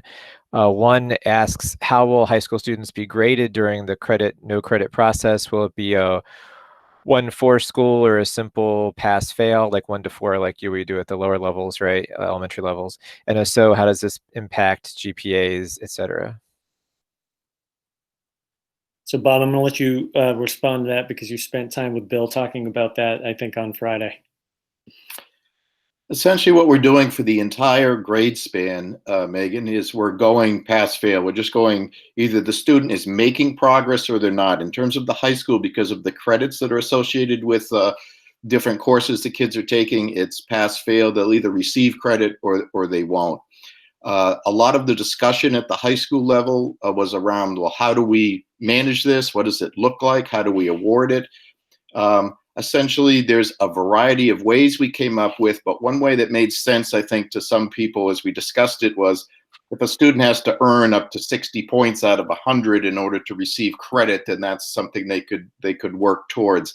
I noticed in the chat there was a question earlier about what happens if a family gets sick or something and can't participate for a few days. If you're thinking around that, I just need to sort of build up so many points in order to pass this. Then if they missed a few days but still were participating during the rest of the time, that wouldn't really matter that much. We tried to build in as much understanding of the situation at the way it is now, that families could have some different constraints put on them that they haven't had before, and we needed to build in that flexibility. So essentially that's what we're doing there. In terms of GPA and all that, we're in the midst of discussing those details. If we were to move forward the way it's set up right now, inside of our Power School, the way we have it set up, the grade books, if it's pass fail, those do not count towards the GPA. So we're in the midst of figuring out, what does that mean? What does it look like? I think the biggest thing that's governing our conversation is equity and equal access for all. So if we can't ensure that, then I don't think that these fourth quarter pass fail grades should actually be counted, because maybe a student who's normally a very good student for whatever reason doesn't have equal access to somebody else, and we can't punish somebody because at home they don't have equal access to what they would have in school. So we're still talking about that to get the exact details down, but that's where we're leaning towards. Thanks, Bob. And I totally understand that, and that's a model that I would favor myself. I guess my major concern in that regard really comes for the bubble kid. Let's say like a child has a 50 overall average in the first 3 quarters. To be able to access the curriculum in a way that that student would be able to potentially pass for the year, or even the kid that say has a 64, right, and could fail for the year. I just want to make sure those kids on the bubble are well supported and are given every opportunity to be able to pass. Yeah, it's funny you bring that up, and it's almost Principal Biendo actually used 52 as an average, so you used 50, but we did have those discussions, and that's one of the things as we start to define different people's roles is how can we reach out and make sure that kids that need additional support are getting it, just in terms of accessing the curriculum, the role of guidance as we move forward. We've had a lot of conversations around that. We're starting to pull together some details there, but it's an interesting time. It really is. So thank you for your questions. I'm going to try and theme some things together here. A couple of questions down. Carl Ottmar asked a clarifying question on changes to grading policies for the remainder of the school year, quarter four, like going past fail. Is this something that we, the committee, would need to vote on? That's a good question, Carl. I think that's something that we need to review policy and ask, including with the whole curriculum that we're discussing, if it's going to be remote learning. I do think there are things by policy we're going to need to vote on. And again, I think we're going to have to be given enough information to make decisions and make votes. And we're probably going to have a meeting before the 27th or whenever our next meeting is scheduled to do those kind of things. I will read this person's question when we get to public hearing, but it just seems to make sense at the moment. The constituent was concerned, and I'll give her name and address when we get to public hearing, about quarter three, actually, and concerned that some grades in quarter three are based on very little. It may be that there was a big test being planned and the grades were based on small numbers of materials, and kids who maybe were waiting for that test to fix their grade are now going to get something in their GPA based on a quarter three grade. So was there ever any thought to quarter three grades also being pass fail, or the fact that they might not all be based on all that much data? So that was a conversation that we had, pretty early on when we first started when the COVID-19 issue arose. We started to have this discussion with the high school and middle school principals, across the board. It was close enough to the end of the semester, of the quarter, so that I think principals felt as though there was enough information, enough data. The other part of this was, I know principals, and we strongly encourage this for teachers to be a little more forgiving and a little more apt to, I guess, this is a term that I used with them. I just said, round up. So not that, you're going from a 67 to a 68, but when you're looking at the complete student and the work that they've done, and how they are in class, everything that kind of comes into play with that. We were really trying to look at the entire child, and we didn't want students to feel as though they were being penalized. Bob said it, this is an unfortunate time. This is a challenge for all of us. It's not going to work perfectly for everyone, but that's how we work through that part of the situation. I'll read that comment in its totality when we get to public hearing. It just seemed to fit at the moment. The other half of Member Week's question was, will special education students be reached out to instead of them being expected to reach out to their teachers to ensure FAPE guidelines are being met? So Chris, I'll let you respond to that directly.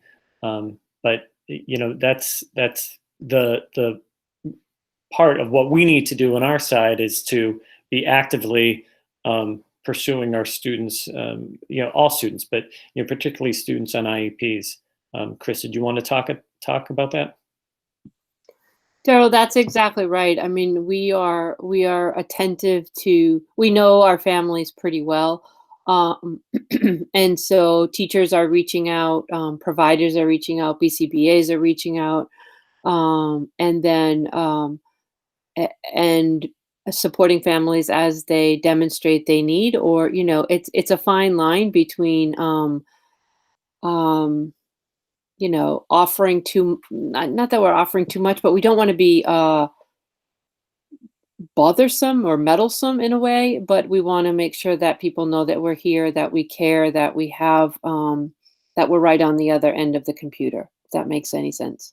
No, that's a good point. And again, I think one of the things that I have heard is that families are all dealing with this in their own way, and many parents are home. Actually, most parents are home right now. They're trying to work remotely, and when they're in the midst of also trying to help to be a teacher or a support person for a student, they're really trying to juggle a couple of different worlds all at once. So we're cognizant of that as well. That we also don't want to overload families, going through this entire process, because it's not going to help anyone. And the last thing we want to do is establish something where we're looking at the school as a place of angst and consternation, and it becomes something that is, again, families they're already confined in close quarters for the most part all day long. So we want to ensure that people feel good about what's going on with school, and it's a good opportunity for kids to continue to learn and explore and have the peer-to-peer interactions and make connections with their teachers as well. Okay, so Rihanna had a question and then has some questions farther down that are kind of connected to what you just answered. So Rihanna, can I give you the stage to ask the questions that you have that are on this list? Sure, I think I put a bunch of them there. Ooh, So your first one is about graduation requirements now, adjusted.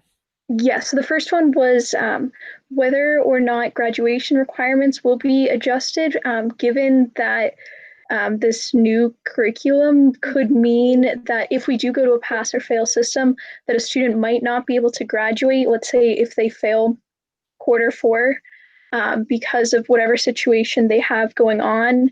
And there's been a lot of students who are concerned about that. So that was one major issue. Another thing was with the pass or fail grades, would the number itself go on the transcript, even though it doesn't count towards the GPA, or would it only be seen as a pass or a failing grade? And so that way students wouldn't be penalized if they get, let's say, a 60, they get the passing grade, but the lowest of that. So Those are the biggest. Rihanna, could you do me a favor and send me those questions directly? Sure. That way we can go through those. Those are great questions, and those are the things that we're discussing on the side. So not only are we talking about, hey, how do we get Chromebooks out to people? How do we ensure that people have technology at home? We're also thinking about those larger picture issues going down the road. I think every student has those questions, like, how is this going to affect my GPA? What is this going to look like on my transcript? Those are the things that we're looking at, again, with other schools as well, because we're trying to be as consistent as possible around what we're doing, so that it doesn't, Wachusett doesn't look that much different than what Neshoba is doing, than what Shrewsbury is doing, than what Algonquin's doing. So we want to ensure that we're trying to be as consistent as possible. But send me those questions and we'll be able to put them together. One of the things that I've talked to Deputy Berlow about, and also Principal Biendo, especially for the high school, is a frequently asked question list. And we just put it up there, and we come up with all the responses that we can come up with at this time, and send those out to kids and to families, so that there's information that's coming out. And the only other thing I wanted to ask you was, are you now getting emails directly? It depends on the class. So some teachers will email us directly. Other teachers use Google Classroom. Other teachers only post directly to their website. So I have to go onto the website to check every day to see what the assignments are. But so far they've tried to communicate in some way.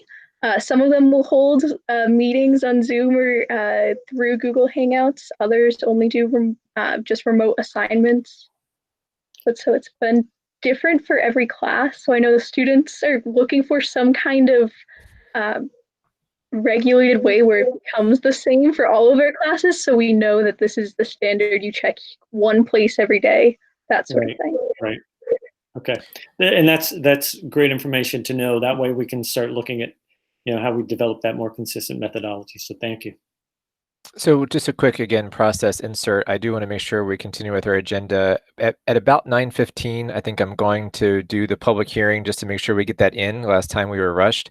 I'm just going to keep going through the questions though, but we want to make sure that we're attentive in our responses as well to time. So Member Woodland had a question about special education.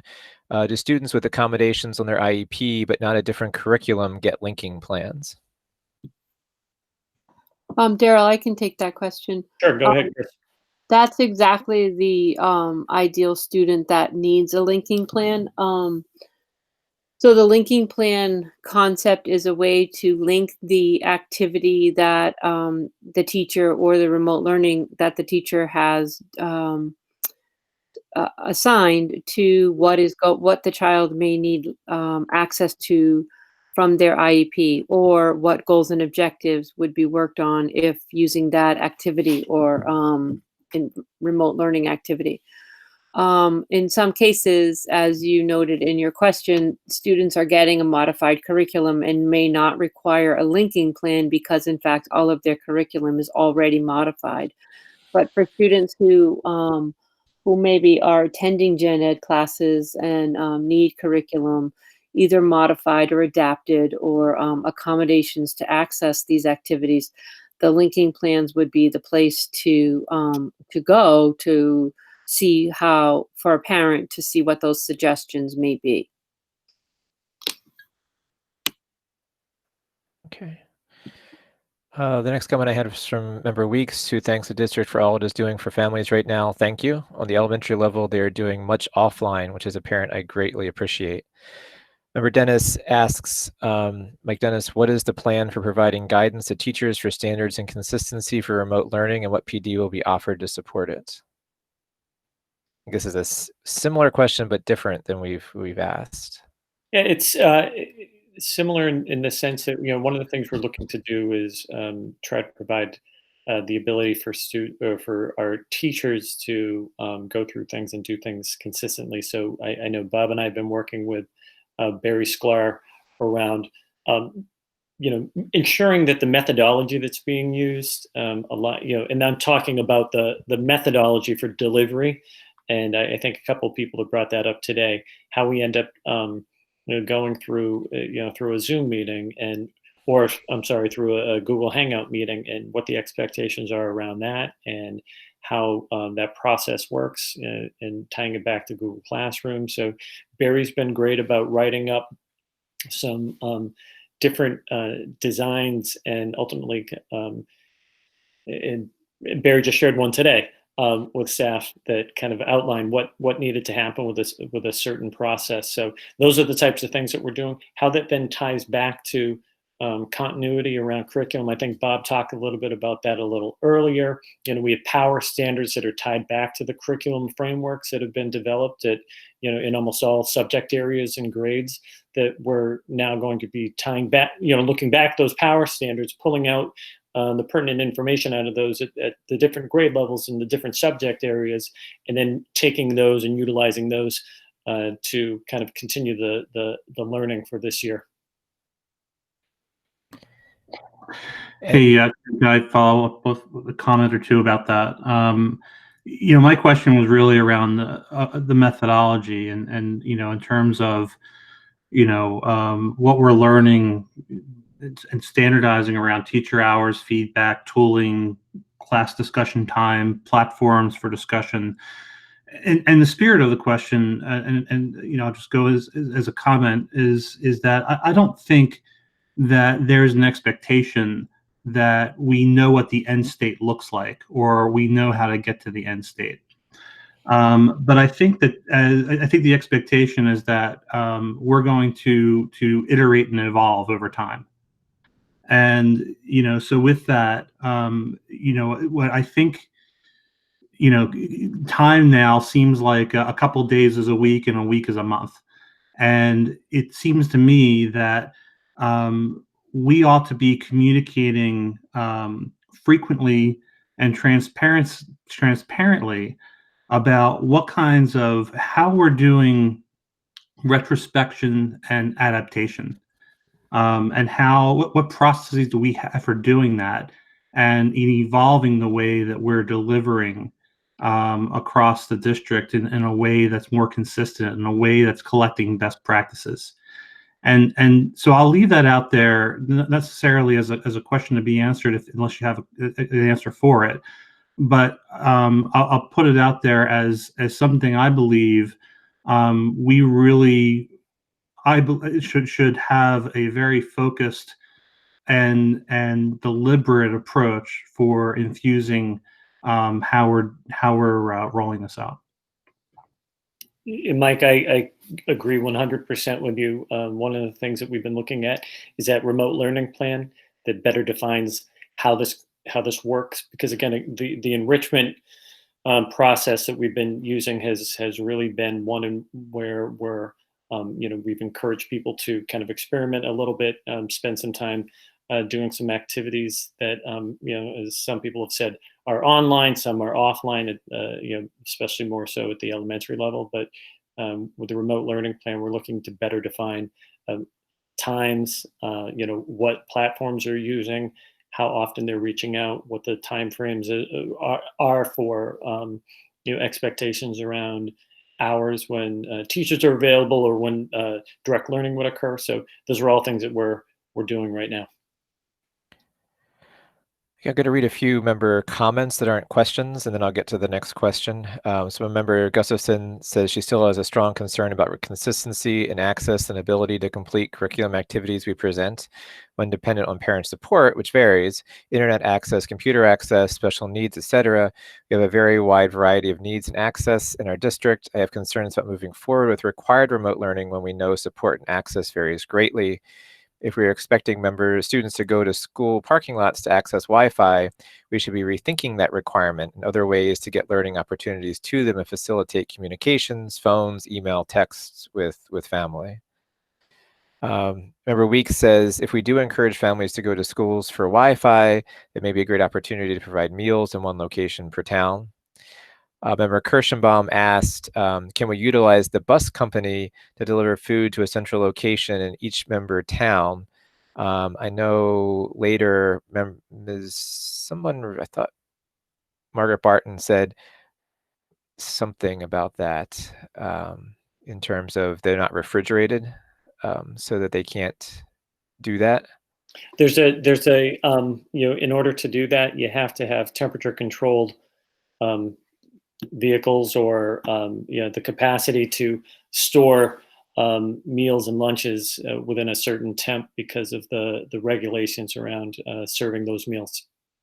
Member Godbout notes that he's been very impressed with the level of engagement and communication that our sons have received from the high school teachers and guidance counselors. We're grateful to the district teachers, the staff, for all that they've been doing in these unsettling times. The next three comments I read earlier because they were germane to something earlier. The next comment from member Gustafson about SPED, can you share more about the expectations for services? Can things like SLP and counseling happen remotely via video? If so, do we expect providers to meet the frequency of their service grid where possible? Families are having experiences that vary widely, and we want to know what district guidelines and expectations are. Sorry, I said my mic. Chris, I'm going to let you delve into that. But, Chris and I sat in on a 2-hour conference call the other day with our special education attorney, Matt McAvoy, and Tom Joyce. And they actually went through the federal guidelines as well as the state guidelines that, we're abiding by. And one of the things we have to understand, and everyone needs to understand, is we're not looking at the same time frame. So the expectations aren't going to be if a student received 5 times 45 for whatever it is, or they saw a therapist 4 times a week. It's not going to happen at the same to the same extent that it would if you were in that brick and mortar building. So, Chris, I'll let you talk a little bit about that. Thank you, Daryl. I think, you've said it exactly right, that we are not, school is closed. We are not meeting the we are not meeting the required hours in the school day. And so we understand that that means that our service providers are not seeing the kids according to the grid of services that's in their IEP. We will be sending out some notifications around what families can expect, and so my leadership team and I meet daily, and we are working on developing what that will look like for students that fall within certain kinds of categories, and sharing out some templates with teachers, and then teachers writing N1 letters out to families as directed by our attorney guidance. So we're not amending IEPs. We're not, we're not sort of engaged in this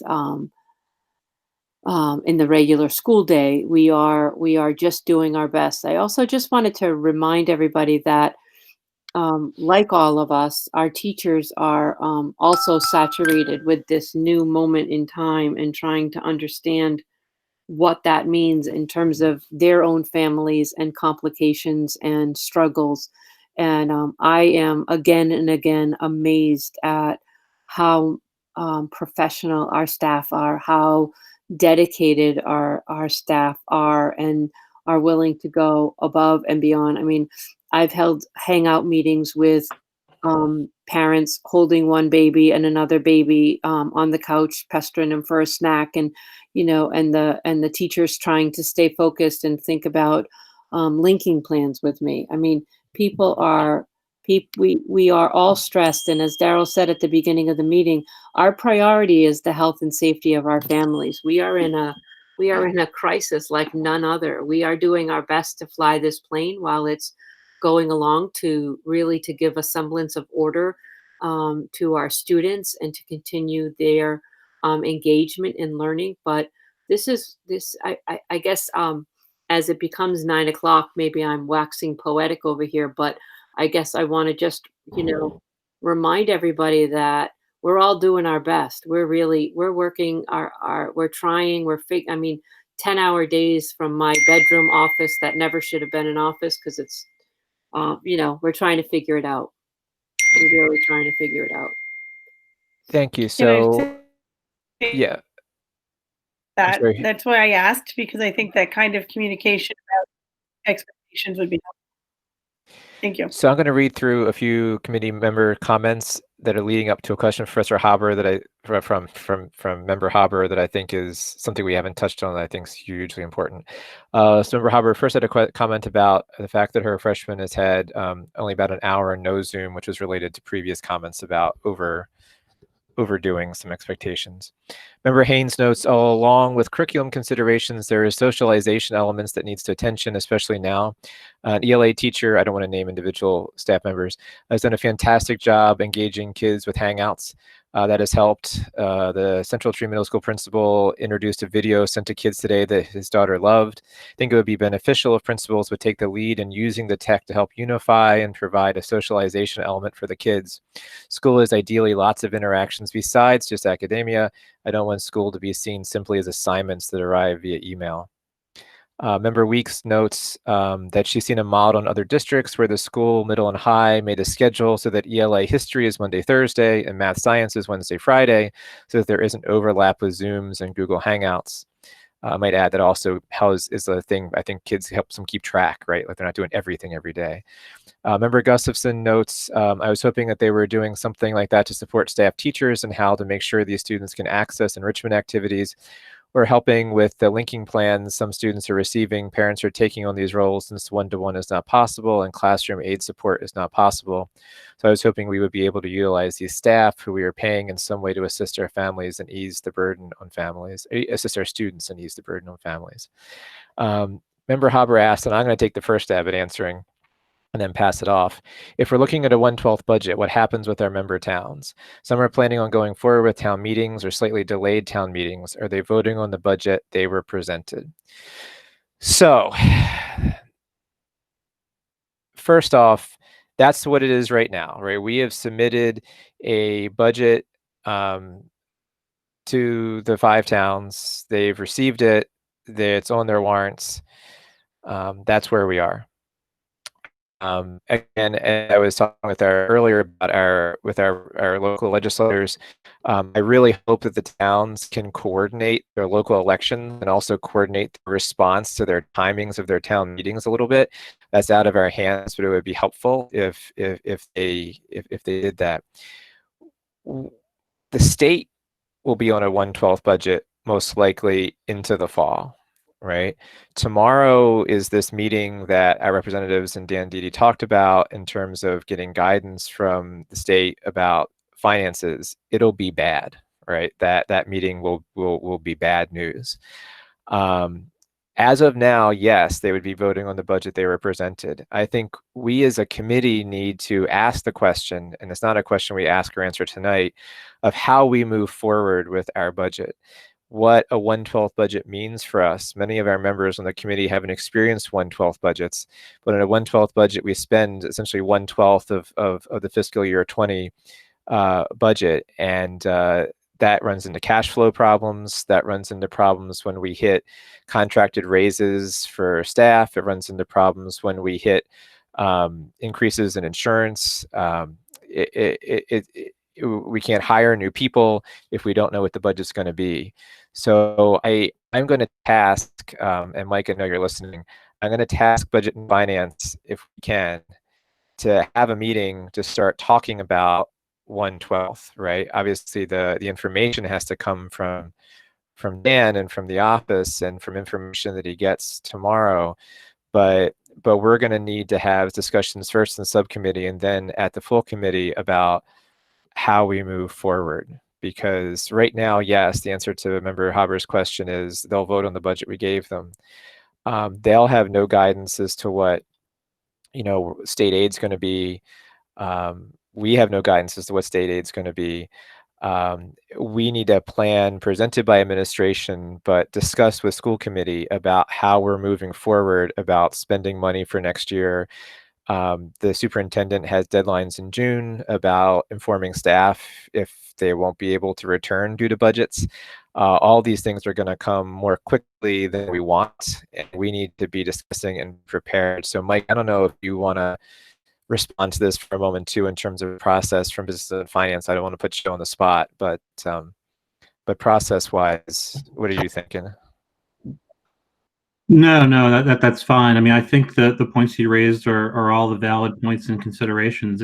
Part of what we heard even from our delegation earlier today is that there's just a lot of unknown, and so I think that we know that we have to live in a state of unknown for a certain period of time. I mean, there's unknown around what we can expect from state. There's unknown around what we can expect from transportation reimbursement. There's unknown around what kind of help might be coming from the federal government. I think it's reasonable to expect that we will probably go into 1/12 budget in some shape or form. The question is, how long will we have to live there, and how long will we be able to get some insight into some of these answers? And, most importantly, what is our contingency plan for those different periods of duration being in 1/12 budget? And that's the work, I think, that Ken, you're alluding to. And so, we know that there's a lot of unknowns, but the point is very valid that in a very short period of time, the actions that the district may need to take are going to be in front of us, and so we need to start that contingency planning. And I know that Dan has been thinking about that, but we need to start putting discussions out there and having them so that people have a clear understanding of what these things could mean. Yeah, I agree, Mike. So say if you can talk to Dan and get business and finance meetings scheduled to start to discuss that. Dan or Daryl, do you have follow-up to Member Haber's question and to my blathering? So, Ken, we both had the opportunity to sit through business and finance, and Dan did a nice job talking through FY20 and FY21, the projections around 21, and where we are with 20.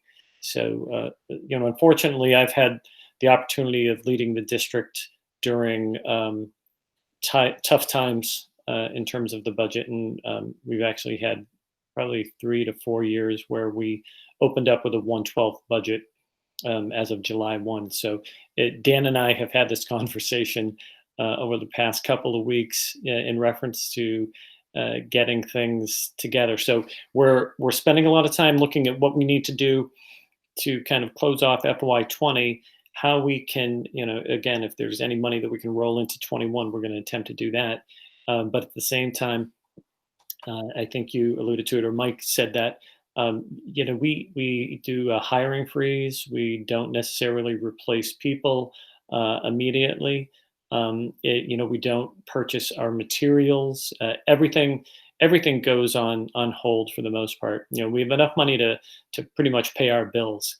So, with that being said, we have to look at everything from that 40,000 foot level, and that's what Dan and I are going to be, thinking about as we move forward, and then working with business and finance around, what steps the committee wants, us to take as well, because we're very, we're fine saying, okay, here are the different ways in which I think we need to move forward with this, but again, we want to ensure that we're all on the same page, because this is not going to be easy. I think this is going to look an awful lot like 2008, where we had the ERA funds that were provided by the federal government, which is, I think, a lot of what is going to be coming from the federal government anyway, in terms of what those dollars look like.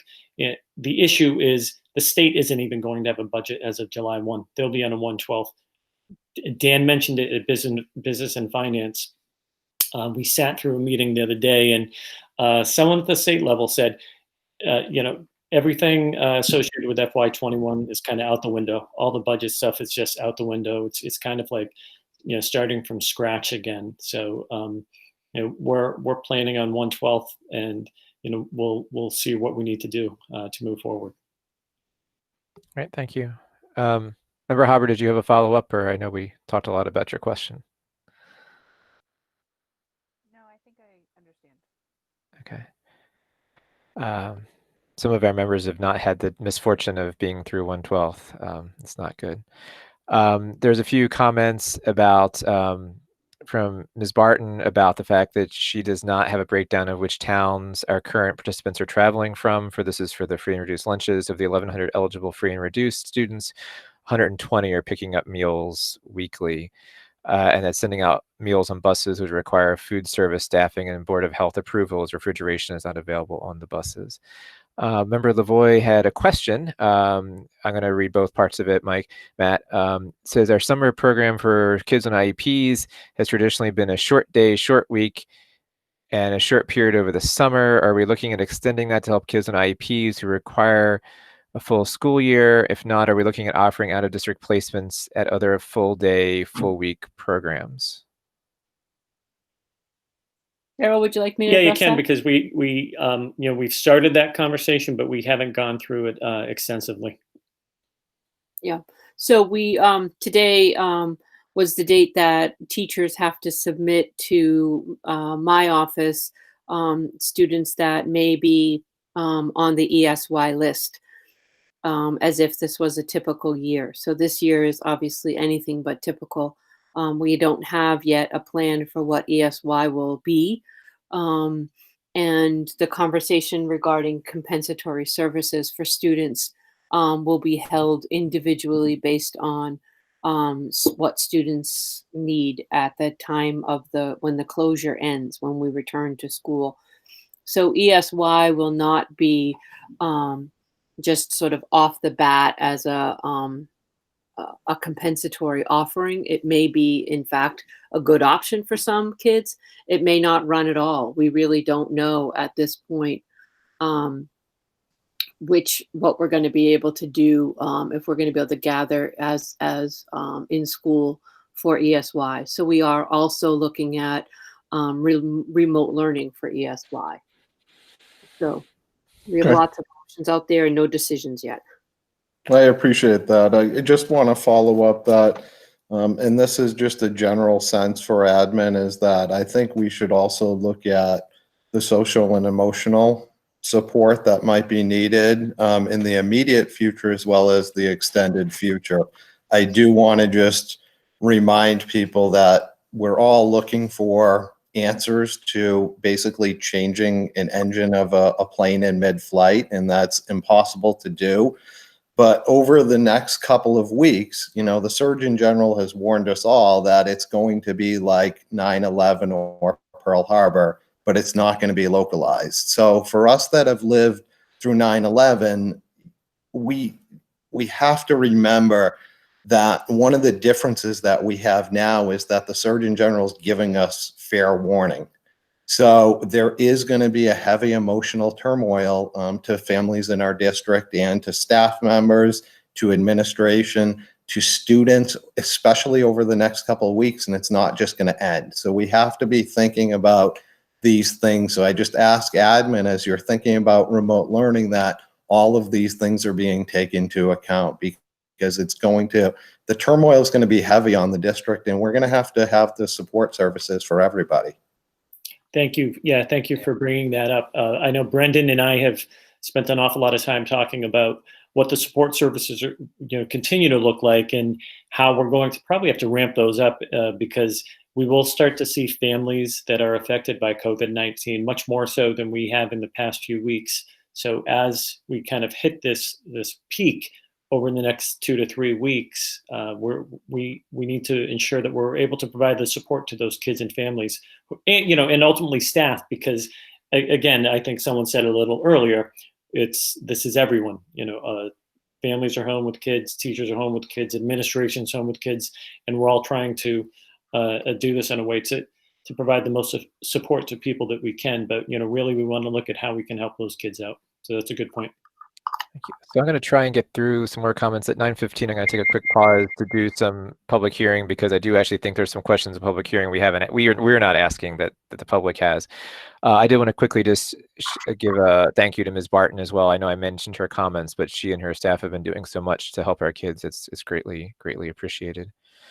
Member Kirschenbaum had a comment: as the districts continue with enrichment activities and then transitions to remote learning, engaging and leveraging all staff, pairs, etc., provides the district with the time for practicing the amount of collaboration and teamwork required for the effort. Member Gustafson has a question I'll answer, unless people want to follow up. She asks, will we need to approve any amended agreement with the unions for teaching and learning in this process? I think the answer to that is yes and no. I think we'll have to approve the teaching and learning process. I don't think we have to approve, the superintendent has the right to approve MOAs in terms of talking to the union, and he's involved, Member Brown and myself, with that. But we're going to have to approve the outcome of that. So yes, essentially, we're going to have to approve the MOA or the agreement with the unions, because we're responsible for the curriculum. Our student rep Rihanna had asked about the official number of grade going on transcripts, or it'll only be seen as pass-fail. I think that was in the list of questions the superintendent asked her to email him. Member Lavoie comments that he echoes concerns on equitable access for all. The student rep Brianna also asked, is it possible for teachers to offer extra credit assignments for Q3? I think that's in the spirit of the question that I'll read from public comment in a moment. Member Kirschenbaum has a question. Do you have a plan to include in the teacher requirements that an academic support extra help time be available daily for students who need additional support? So I think that's a question. Yeah. So, how that is defined, whether or not it's called academic support or whatever we're going to call it, there is a block of time that we're going to dedicate to providing students the opportunity for out of class support by staff. So Member Gustafson says yes on FAQs. I know this has been suggested, and other districts are doing it. I think it was from the high school website, right? But in every place, FAQs are great.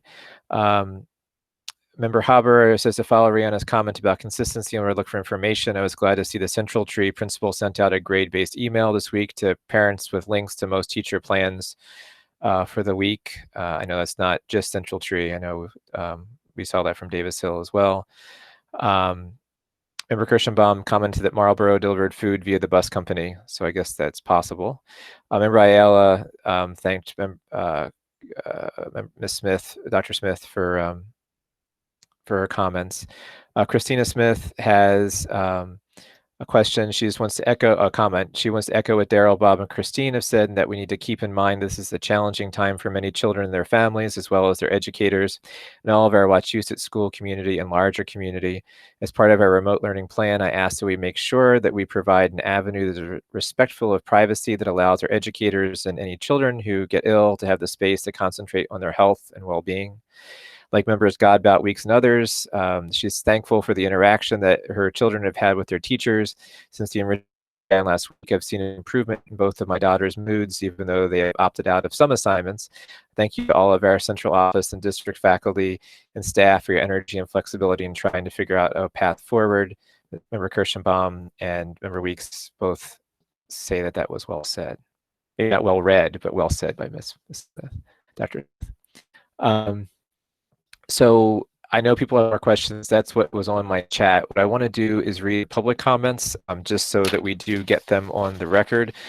Then I'll see if we briefly have more questions. I'd like to get to recommendations requiring actions by the school committee, or at least address it. I'm not sure, to be honest, with the superintendent, if we have enough information to make that vote tonight. So I had 5 comments from the public. And again, our public hearing guidelines are that it's not a back and forth. I guess it isn't, because it's just by email. I do think some of them could be answered, though, by the superintendent. So the first is from Geraldine Herlihy from Holden. She's actually a member of the Board of Selectmen. She says they have the Board of Selectmen meeting right now. For first is she's hearing that as of next week, education assignments will be mandatory. Is that true? She asks, let me just, since these are questions, Daryl, I'm just gonna, there's 3 short questions. Let me just give you a chance to respond to them one at a time. So as of next week, will assignments be mandatory is her first question. No, not all assignments will be mandatory next week. Okay. The second question is, at the last school committee meeting, Daryl talked about once we go back to school, potentially doing extended days or Saturdays. Is that still on the table? I think when I talked about that, it was in reference to what we were what we had kind of lived through before. So it's not. We haven't brought that up at the state level at all, right? At this point. When you say before, you meant from the ice storm, and when we had in 2008, was it 2008 when we had the ice storm? 2009, and we had the. I mean, a difference at that time is that the state did not allow us to not do our 180 days, and now they are. The last question she has is a good one that I'm surprised no one on the list asked, so I'll let her ask it. What is the status of April vacation? I didn't see it on the agenda, but assume that you'll talk about it. Yeah. So. I've done a lot of discussions, had a lot of discussions with our administration, have talked with the union leadership for a little while about this. In terms of an April break, I'm looking at, also at the entire Commonwealth, and it's probably 60-40, maybe 70-30 in terms of what I've been able to glean from looking at the listserv comments that go out there. So what we're looking at is continuing to have April break in the same way that we would normally. So we have that Monday is Patriots Day. Those 4 other days would be the break days. And again, it's something that we already have in our calendar, and that would put our last day of school as June 18th right now. So that would be our 185th day of school. That's something that I want to give the committee a moment once we're through public hearing to see if other members have any comments about that. Sure. The next public hearing is from Nancy Terlato, and she says she's from Sterling, Massachusetts. She said that, Dear Dr. McCall, first and foremost, I hope that you and your family are staying safe during the difficult time. I'm emailing you in regard to the decision to grade the 3rd quarter up till March 12th. I realize that it is a small concern in light of everything that is happening, but feel strongly about pointing out how this affects many of the students. Her son set a lofty goal of getting all A's in middle school. He's been working very hard and has that this quarter for all subjects. There's, I want to make sure I'm not saying anything that's FERPA. They've had some some personal issues, and many of them have set a goal for the semester, the school year, middle school years, high school years. Many have set goals for GPA for college. To have the semester just end without a full assessment and opportunity to succeed seems unfair. In her son's situation, he hasn't even had a test in the quarter. To potentially have the last graded quarter of middle school just end like this when they've worked so hard for years doesn't seem right in the least. I'm worried about how this decision will affect those with anxiety and those who are not typically anxious. It's a big deal for many kids. I just don't see a point in doing this to them. So this is something I had brought to the table before about quarter 3, about how some students, had, not the opportunity to finish it off, and then their grades will be what they are. Exactly, Ken. And again, I appreciate it. I actually had received, I think, that email earlier on today. My plan was also to speak with Principal Lebrecq and talk about the process that kind of has gone over there as well.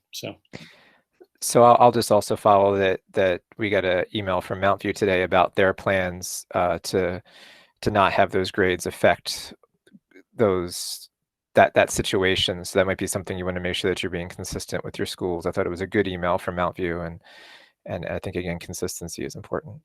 Yeah, thank you. The next email is from Carlton Grady from 17 Laurelwood Road in Sterling, Mass. He says they'd like to thank you and the other school board members for serving on the board. I know everyone's life has been turned upside down, and I'm just starting to think about how the impact of this pandemic on my daughter's education. She's in the 8th grade at Wachusett and is dealing with this as well as can be expected. I've long wondered why we don't have online learning activities available to students. I never thought about it in the face of the pandemic, but my daughter broke her leg snowboarding last year and was out for a few weeks. It was difficult, random, and chaotic to get her the assignments she needed to complete. I think the current Power School system was something that would be a good start about 10 years ago. With today's technology, we should, in the case of pandemic or other major emergency, or just an individual student injury or illness, be able to continue our children's education remotely through technology. So I'd like to know, is anyone working on this, or are we looking into it? I don't know if we are still paying teachers, administrators, etc., but either way, shouldn't we be demanding this? Shouldn't all the 4th grade math teachers be working together to have a complete online curriculum available, complete with videos of each day's lessons? At the grade level, there has to be 4 or 5 more teachers available for every grade, for every 1 or 2 subjects, one from every town school. Similar at the high school, can we try and get together with the school to make this happen? I'm going to close with this question. What happens if we are still in this situation in September? What happens when the next pandemic or natural disaster happens? I feel that a complete remote learning experience is long overdue. If we are still paying people for our children's education now, then I think now is the time, like last week, not we are thinking about it, or we'll see if we can fit this into next year's budget. Please let me know your thoughts if there's anything that I can do to help. Let me just make sure I forwarded this to Rebecca if I don't get in trouble. The next message was from Heidi Leahy, who wasn't part of our meeting. I'm not sure. Heidi, are you still there? I think I saw that she left the meeting. So Heidi Leahy says, good evening, Heidi Leahy, president of Wachusett Regional Education Association. I was deeply disturbed by some of the comments made by members of this committee in your last meeting. I'm equally disturbed tonight. You demanded answers last time as to why we weren't replicating the school experience at home.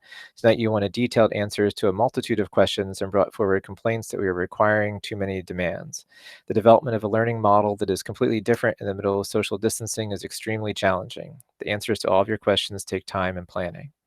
I also want to remind the committee and the public of some of the factors that have contributed to our transition to remote education in Wachusett.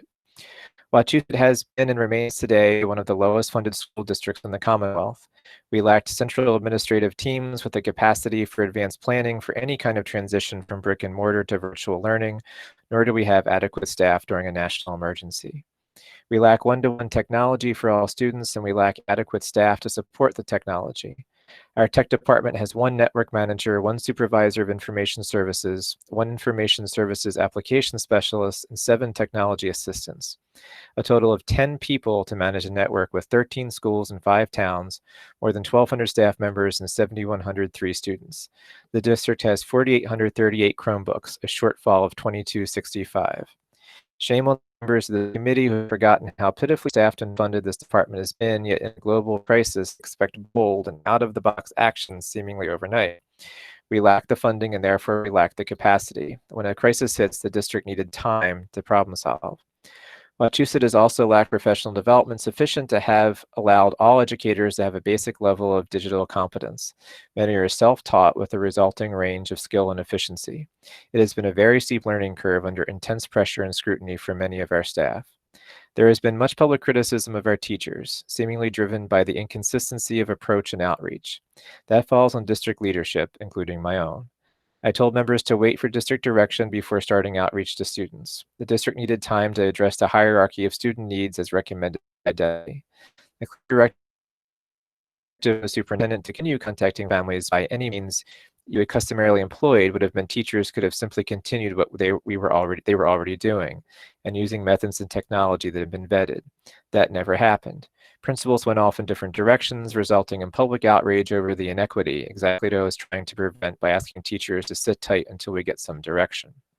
Educators are mandated reporters without training or legal guidance around using Zoom and Google Hangout to enter student homes. That liability worries me, and it should worry you too. Remote learning raises student privacy issues, recording concerns, and the biggest concern of all, lack of equity in student home access, home resources, and home support. The 15% of students on free reduced lunch, the 16% of students on IEPs, and the 32% without a district-provided device suggest that we have real equity concerns to address. I truly was appalled to hear some members of this committee suggesting that it was unacceptable to hold back the many for a few weeks in order to address the needs of our most vulnerable students. The majority of our kids won't be harmed forever by a few weeks off. I dare say many of them do little academic practice over the summer break without serious regression. Perhaps this committee was imagining that we would be resuming our programming in just a short while and distrusted our educators to make adjustments upon the resumption of school. It was clear to me on March 12th that based on the timelines in China, we would most likely be closed for the rest of the year. To overcome the many obstacles to remote learning that Wachusett faced due to our abysmal funding would take time, more time than some of our neighboring districts. Let me also remind this body that our staff are equally impacted by this virus in their personal and professional lives. Our members are single parents, caregivers of elderly parents. They have pre-existing health conditions, mental health stresses, spouses on the front lines, financial burdens, while we are also watching a global health and economic crisis unfold before our eyes that is truly terrifying. Compounding the situation is a lack of consistent state and federal guidance that puts more pressure on local district leaders to craft their own solutions while the rules keep changing. A crisis of this magnitude amplifies the systemic problems that already existed. Wachusett has struggled under routine conditions with consistent communication and implementation. How can anyone on this body surprised that we are seeing the same issues now? Given your seats at the table where all these things are debated and discussed, I would have expected that members here would have offered some grace and mercy. This has been hellish for everyone. Alone in their homes, staff are working very hard to make this transition. Nobody has been on paid vacation. Heidi Leahy, President, Wachusett Regional Education Association. And the last comment was from Drew Weymouth, 7 Briarwood Road in Rutland, Mass., saying that the observation that that students are not participating is based on the experience of individual classes, that the lack of participation may be due to access. That could be an assumption because, sorry.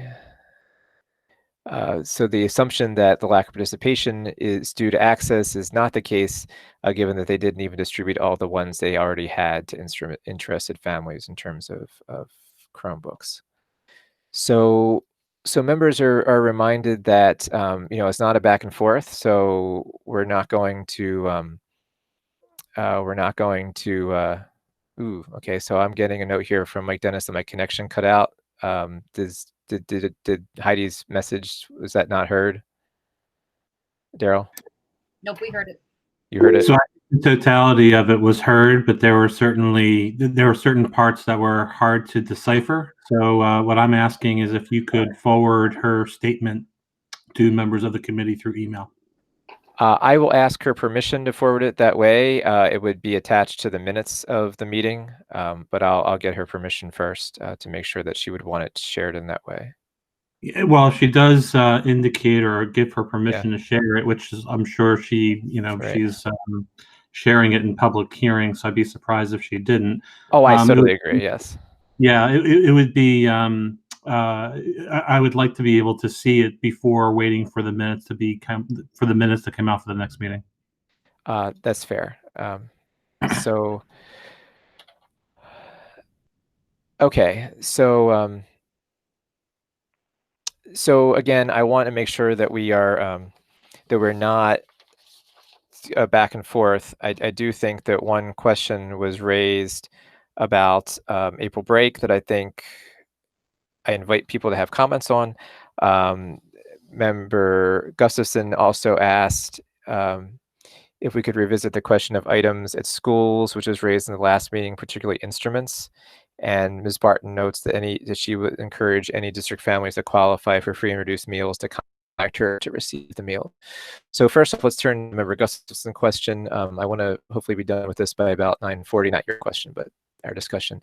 So Member Gustafson asks about the question of items, especially instruments at schools, being returned or finding some way to return them to students, particularly the instruments. Daryl, do you have anything about that? Yeah, so I know the high school started working on that actually today in terms of getting those instruments out. I talked with middle school principals about that last week. They're going to be setting up some time, if possible, for students that have rented instruments to either have curbside pickup or a way to provide social distancing so that kids don't have to be interacting with other people too much. But that way they could get their instruments. Okay. Member Weeks says kudos to Principal Boyle at TPS for great curbside pickup. So the question about April break, I mean, the superintendent, asked and answered. Currently, the April break is ongoing. If we were to change that, the commissioner has left that as a local decision. If we were to change that, that would have to be with agreement with our staff because it's part of the contract. I'm not saying that we've asked them. I'm just saying that that's something that would have to be there.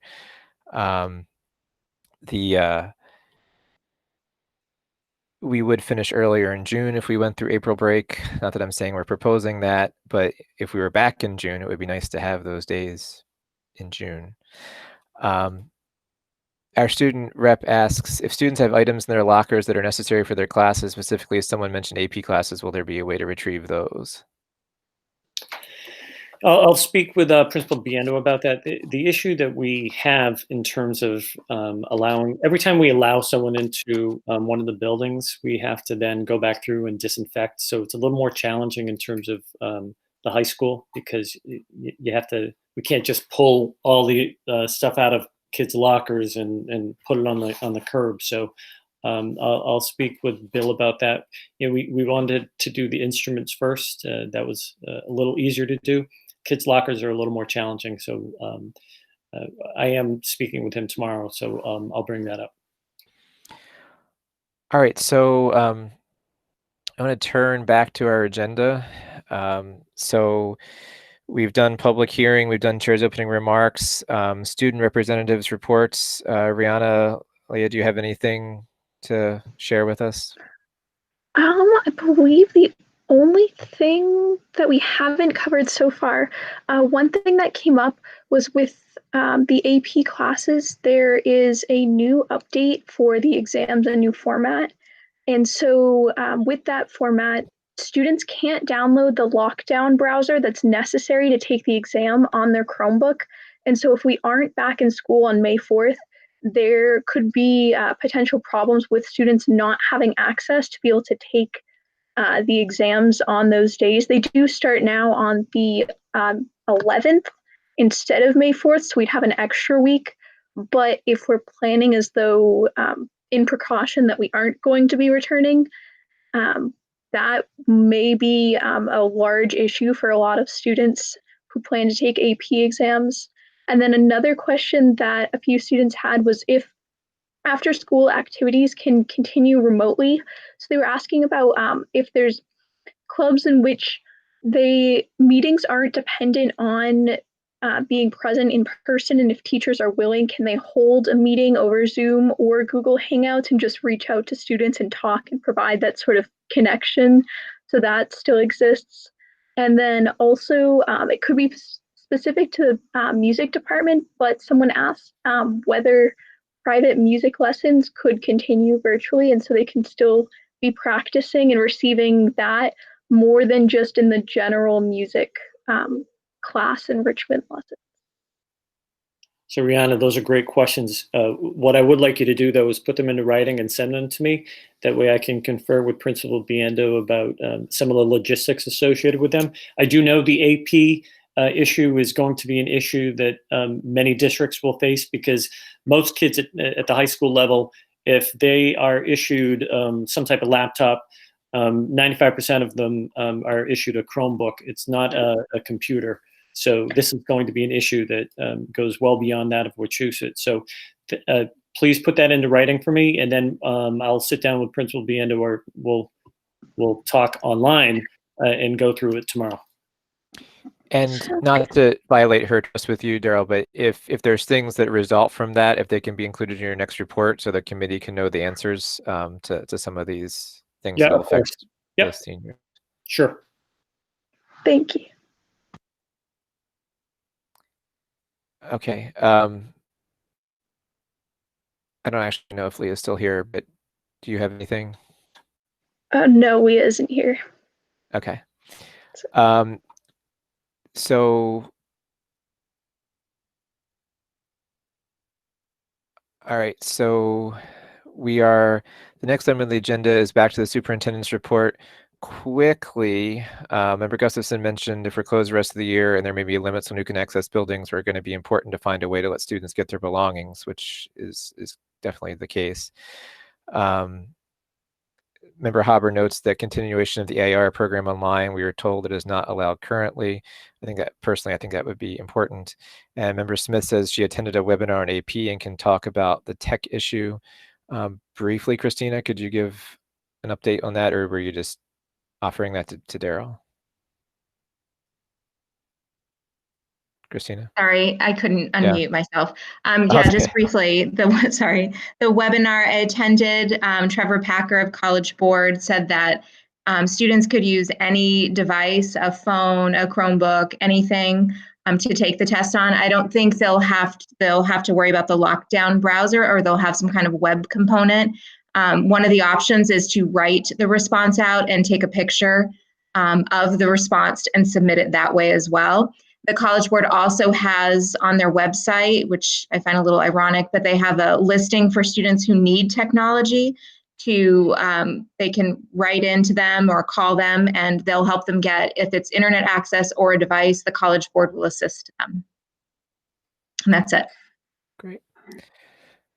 Thank you, Christina. So the next item on our agenda is recommendations requiring action by the school committee. So the item that's on here is to determine school choice participation for the 2020-2021 school year. Before I ask for a motion to this, Daryl, when is the deadline for this decision?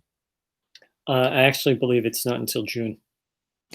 My observation, and then I'll see if people want to make a motion, is that I'd have a hard time voting on this without school by school numbers of where there's space, unless I was just voting no.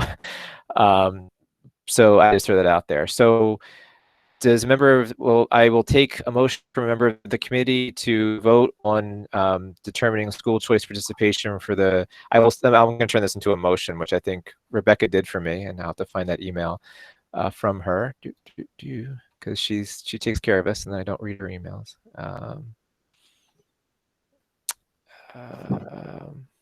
Rebecca, are you there?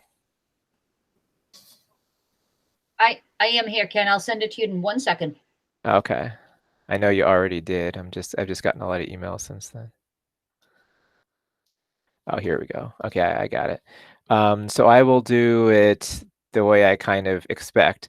I will see if anybody wants to make a motion that the Wachusett Regional School District will not participate in the school choice program for the 2020-2021 school year, and the superintendent is directed to notify the Massachusetts Department of Elementary and Secondary Education, Office of School Finance, that this district will not be accepting school choice students for the 2020-2021 school year.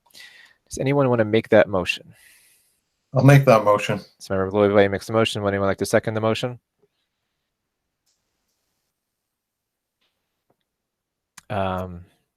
If anyone's not going to second the motion will die on the table. It's something we're going to have to address. I hope we address it with a little bit more data. I will second the motion, Laura Kirschenbaum. Okay, so it's been seconded. So it's been made and seconded. Member Lavoie, you made the motion. So do you have the floor? Yeah, I'd like to just make a couple points that I think we do have enough data. I know that we don't know about where teachers will be deployed, but I think we've all seen class sizes. I think we've all seen where that relates to the policy. I think that the data shows us that we do better with school choice by keeping kids in our schools as opposed to in keeping kids here with programs that allow them to stay in here for us to realize that revenue, as opposed to bringing somebody else in from out of district. When we do bring somebody else from out of district, we own that child in that education through their duration. And I don't think that that's a situation that would be beneficial. The last thing I will say is that school choice and the revenue we do get from out of district placements has not changed in, last I checked, in nearly 20 years. I think it's about $5,000 per student. And when we think of what that gets us, it's not much money at all. So I'll kind of leave it at that. And I don't anticipate any data changing my mind unless the state came back and said, we're going to give you $15,000 per kid that you accept. And that's not going to happen. Member Dennis? Sure, thank you. You know, I think that I would agree with your initial observation in terms of perhaps it'd be a bit premature to take up this conversation today. And so I noticed that the way that the motion was phrased was to suggested in a negative, as that suggests that we do not do it. What I would put out for consideration to the membership is, now we'll vote on this motion tonight, is that given the level of uncertainty that we have for next year, given the fact that we have almost zero clarity at this point and what our budget is going to look like, to take any financial instrument off the table, to me, doesn't make a lot of sense. That's not to say that I would feel good or advocate opening up the doors to school choice in a wide and robust way, but I would, and I would hope or think that the superintendent might want to have the flexibility to be able to use his discretion to determine and have that tool available to him should we need to use it. And so, this vote, in terms of how we communicate with the DESE as to whether or not we participate, if we say that we're not participating, we are not participating, and this instrument is closed. And I'll ask, Darrell or others to correct me if I'm wrong. If we agree to participate, it doesn't mean that the doors are wide open, and it doesn't mean that we can't limit it to the superintendent's discretion, which could be as little as practically zero. So to me, this is a limiting move in a time of great uncertainty, and I'm not sure why we would take that up tonight. So process-wise, there's two options to you. One is to amend the motion. The other is to make a motion to postpone to a time, postpone definitely, which means we will take it up again in the future. I'd be inclined to make a motion to do that, but I'm certainly open to hearing other people's thoughts on the matter before doing that. Member Weeks has actually indicated that she'd like to make a motion to postpone. I'll recognize her to have the floor. So, so the discussion and questions we can have once it's been made. So Megan, if you wish to make it, you would make a motion to postpone definitely. Yeah, I just want to kind of echo Member Dennis's points. So I'm sure just before you do, so you're going to make the motion, and then it needs a second. I think I have. I think Carl seconded. So Carl Ottmar has seconded the motion. Again, let's try and do some of these technical things, not just in chat. All right, so Member Weeks has made a motion. It's been seconded. Member Weeks, you have the floor because your motion's on the floor. By the way, this motion requires a second. It is debatable. It's amendable, and it's a majority vote. I just want to be really brief. I understand we're at a late hour, but I do want to echo Member Dennis's points. I think he's right on the money.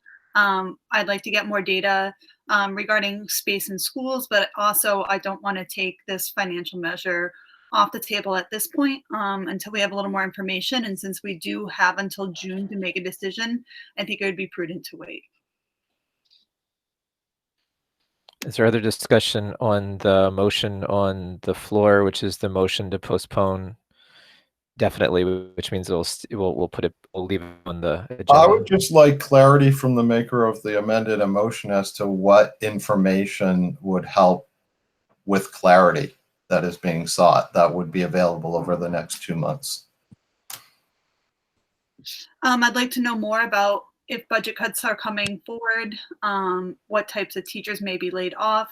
And I just think it's prudent to wait until, especially tomorrow's meeting with the state legislatures about other measures that are coming forward. I think we're kind of jumping the gun at this point, and it's not a matter that is timed. I'm losing my focus a little bit so late. It's not time sensitive at this point. So I think at a late hour and with so much stress on all of us, I think it's better for us to think about it and to wait. Yeah, I would just counter that with budget cuts. That only means there are going to be fewer teachers per students.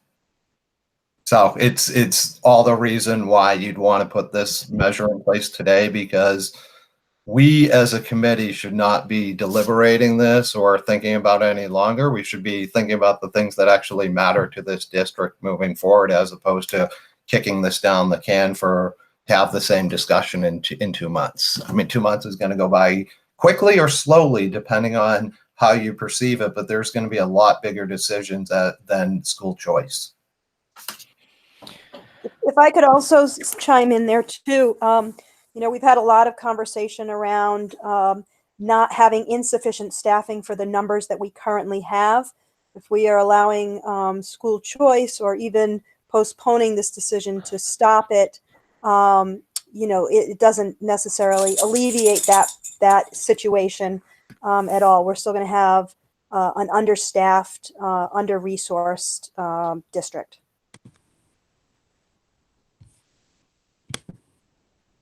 Okay, so the motion on the floor is actually not a motion to amend. The motion on the floor is a motion to delay.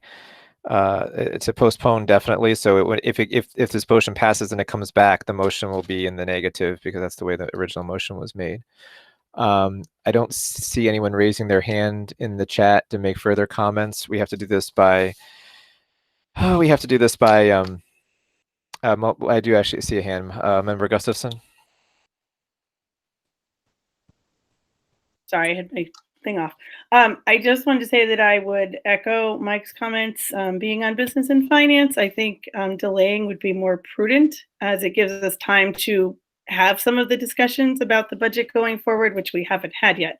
That could be one meeting, it could be 2 meetings, but we have a plan discussed earlier to have meetings, to have some more in-depth discussions about where our budget is and where we might be going and what options might be reasonable. And I think I hesitate to take things off the table until we've had at least one opportunity to have those discussions.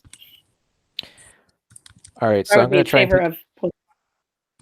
so the motion is the motion to postpone. What I'm going to ask people to do, just to try and get through the roll call vote, is when I say your name, type it into the chat, and then I will say out loud your vote. So please be typing yes or no quickly.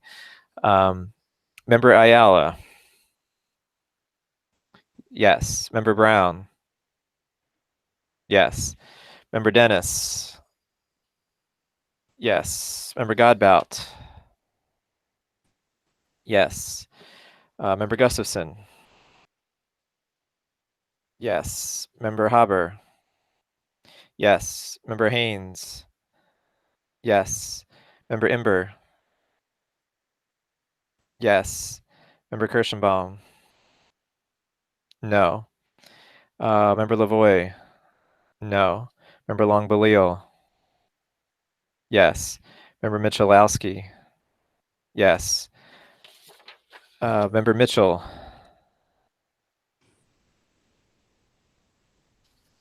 Okay, no response. No response. Member Otmar? Yes. Member Silva? Yes. Member Smith? Yes. Member Weeks? Yes. Member Woodland? Yes. Member Young? Adam's gone. The chair abstains, so the motion to postpone passes, but when it appears on the agenda, it will appeared as the way the original maker of the motion made it, which is in the negative. Next on the agenda is, yes. Can we make that a formal request for whatever information the maker of the motion was looking for, that we can make that a formal request so that comes? Because I'd hate to be at a deliberation without that information that was requested. Yes, if members can send an email to the superintendent and copy me with what information they would like to know, even if it's particular information or what questions they would like him to be able to answer. Let's do that so that when we come back to the vote, we're ready to make it. So can I add a question just through the chair? I know we're running low on time, but yes, that discussion had me thinking about the budget that we voted on. And I know that we voted on that, but I don't know if we have the way to bring that back up in terms of rescinding that vote, bringing it back to the table. But I don't even feel comfortable about the budget we voted on, given the situation that we're in right now. Yeah, let me take a moment with the agenda, and I see that member Dennis has his hand raised, and I'll get to you in a second, Mike, about the rest of our agenda for tonight, and I think it's kind of getting at Matt's question. Since we only have 10 minutes left, unless someone makes a motion, in terms of committee reports, I have some work for the committees to do, and I'd like them to start meeting. As I mentioned to member Dennis before, I'd like the Budget and Finance Subcommittee to start answering the question that member Lavoie asked, and process-wise, as I said before, we've submitted the budget out there. Can we submit a different budget? We can. Can we discuss budgets that we would accept if the towns brought them? We can. These aren't discussions for tonight, but I'd like Business and Finance to first meet, have a discussion so that they can inform our discussion at a soon-to-be future school committee meeting about that. So I think that's well taken, member Lavoie. Education, I see that member Imber just left the meeting. So member Smith, are you I'm sorry, I don't have my vice chair. Member Smith, you're the vice chair, right? Oh, Bob's back. Bob. Everybody listening. I'd like education to also be meeting and discuss with the superintendent this revised curriculum. We need to vote on this as a committee. I'd like education to have that discussion. Legal affairs is going to have its work cut out for us. Member Lavoie, we're also going to have to do the superintendent's evaluation, so we'll need a meeting. So I think that because these meetings tend to be pretty long and there's lots of questions, we're going to have to work the way we normally work through subcommittee.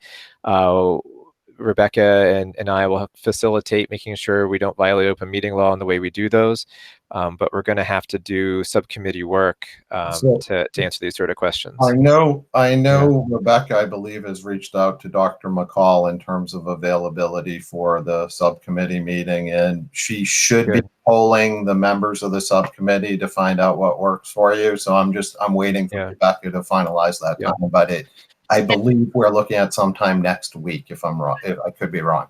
I'm looking for a date next week, the week of the 13th, and I'll let you know. Good. And so we won't get to the rest of the committee reports unless people make motions to extend, which I assume they won't, or I don't assume anything really. But I'm asking the committees to take on this work, for education to take on the work of the curriculum, for business and finance to take on the work of the budget, for legal affairs to take on any work that it presents in front of us. And I'm happy to attend all those meetings. Member Dennis, you had your hand raised. Yeah, just on the topic that we were on before, in terms of the decision and discussion around school choice. Typically this is when it comes time to have this discussion, it's usually accompanied by a recommendation from the superintendent.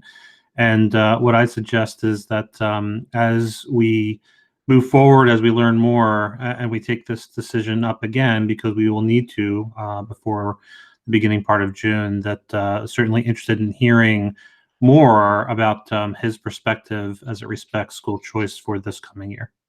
And I'll take the fault for that. I should have turned the floor to his opinion, but the conversation got to a deferral quickly. It is 9:10. So the next item on the agenda is unfinished business. Again, we have a lot of work to do, but not technically unfinished business, although we are next because we deferred something. So that should be unfinished business, the school choice participation. Next item on the agenda is the secretary's report. Approval, I'm going to pass over A because we don't have the executive session minutes. I'll take a motion to approve the 1339th regular meeting minutes of the Wachusett Regional School District Committee held on March 9th, 2020 as enclosed in the call to meeting. So moved. Longbelial moved. Is there a second? Second. So member seconded by Second. by a lot of people. We'll give Member Weeks credit for it first since she appeared. I apologize for doing this, but this is transparency, open meeting law. I want to get minutes posted. Is there questions? Seeing none, let's try our same method as before. Member Ayala? Yes. Member Brown? Yes. Member Dennis? Yes. Member Godbout? Yes. Member Gustafson? Yes. Member Haber? Yes. Member Haynes? Yes. Member Ember? I think yes. Member Kirschenbaum? Yes. Member Lavoie? Yeah. Yes. Aye. Member Longbelial? Yes. Member Michalowski? Yes. Mills? Yes. Member Mitchell is gone. Member Otmar? Yes. Member Silva? Yes. Member Smith? Yes. Member Weeks? Yes. Member Woodland? Yes. And I think Member Young is gone. The next item on the agenda is approval of the 1340th regular meeting minutes of the Wachusett Regional School District Committee held on March 30th, 2020 as enclosed to the call to meeting. And again, Rebecca, thank you so much for those minutes. That must have been a huge thing. Take a motion. It was. So moved. Member Longbelial moves it. Is there a second? Member Haber seconds. Is there is there any questions about the minutes, comments, corrections? Seeing none, we'll see how you know your alphabetical order now. Member Ayala? Yes. Brown? Yes. Dennis? Yes. Godbout? Yes. Gustafson? Yes. Haber? Yes. Haynes? Yes. Ember? Yes. Kirschenbaum? Yes. Lavoie? Yes. Longbelial? Yes. Michalowski? Yes. Mills? Yes. Member Mitchell is gone. Member Otmar? Yes. Silva? Yes. Weeks? Yes. Woodland? Yes. Smith? Yes. Okay, so that's everybody. So that is approved. The next on the agenda is Town's reports, Treasurer's report, financial statements. Please direct questions about the Treasurer's reports or financial statements to Subcommittee Chair Dennis or to Mr. Dede. It is 9:57. Has any subcommittee met? I'm asking you to do so. Otherwise, I would entertain. Before I take that, is there any school council reports? I know last time we went past the CPAC, and I apologize to that for Malaya. Are there any school council reports? Okay, no CPAC update from Malaya. I think they are actually meeting though. It's on our order of meetings. Let's say I have a remote meeting scheduled. Okay, I'm assuming that there are other school council reports. Let me look at my email. I don't have any more emails. Ms. Peterson did send a message about the economic summit, so there's a link to that in your email. Member Gustafson notes that the CPAC meeting is about SOA. That's another question that the committee is going to have to talk about sooner than later. Is there any new business people want to put on the table?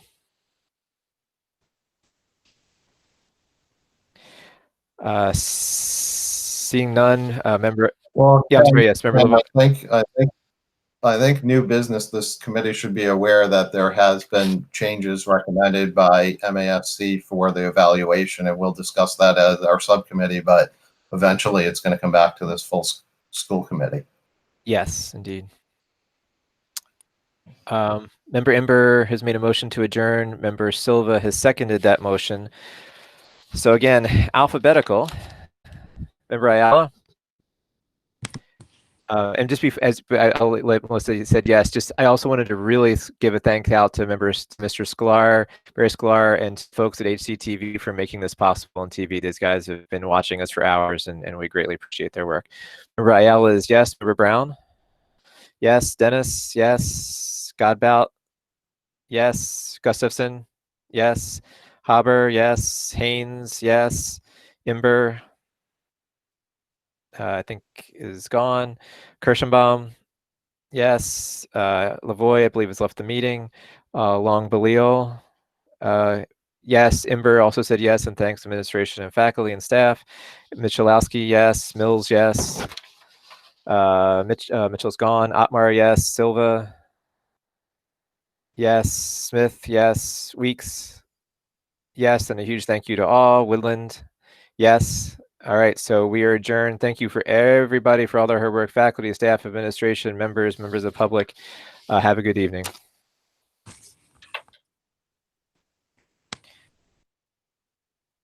Great, so, yeah, I know, okay.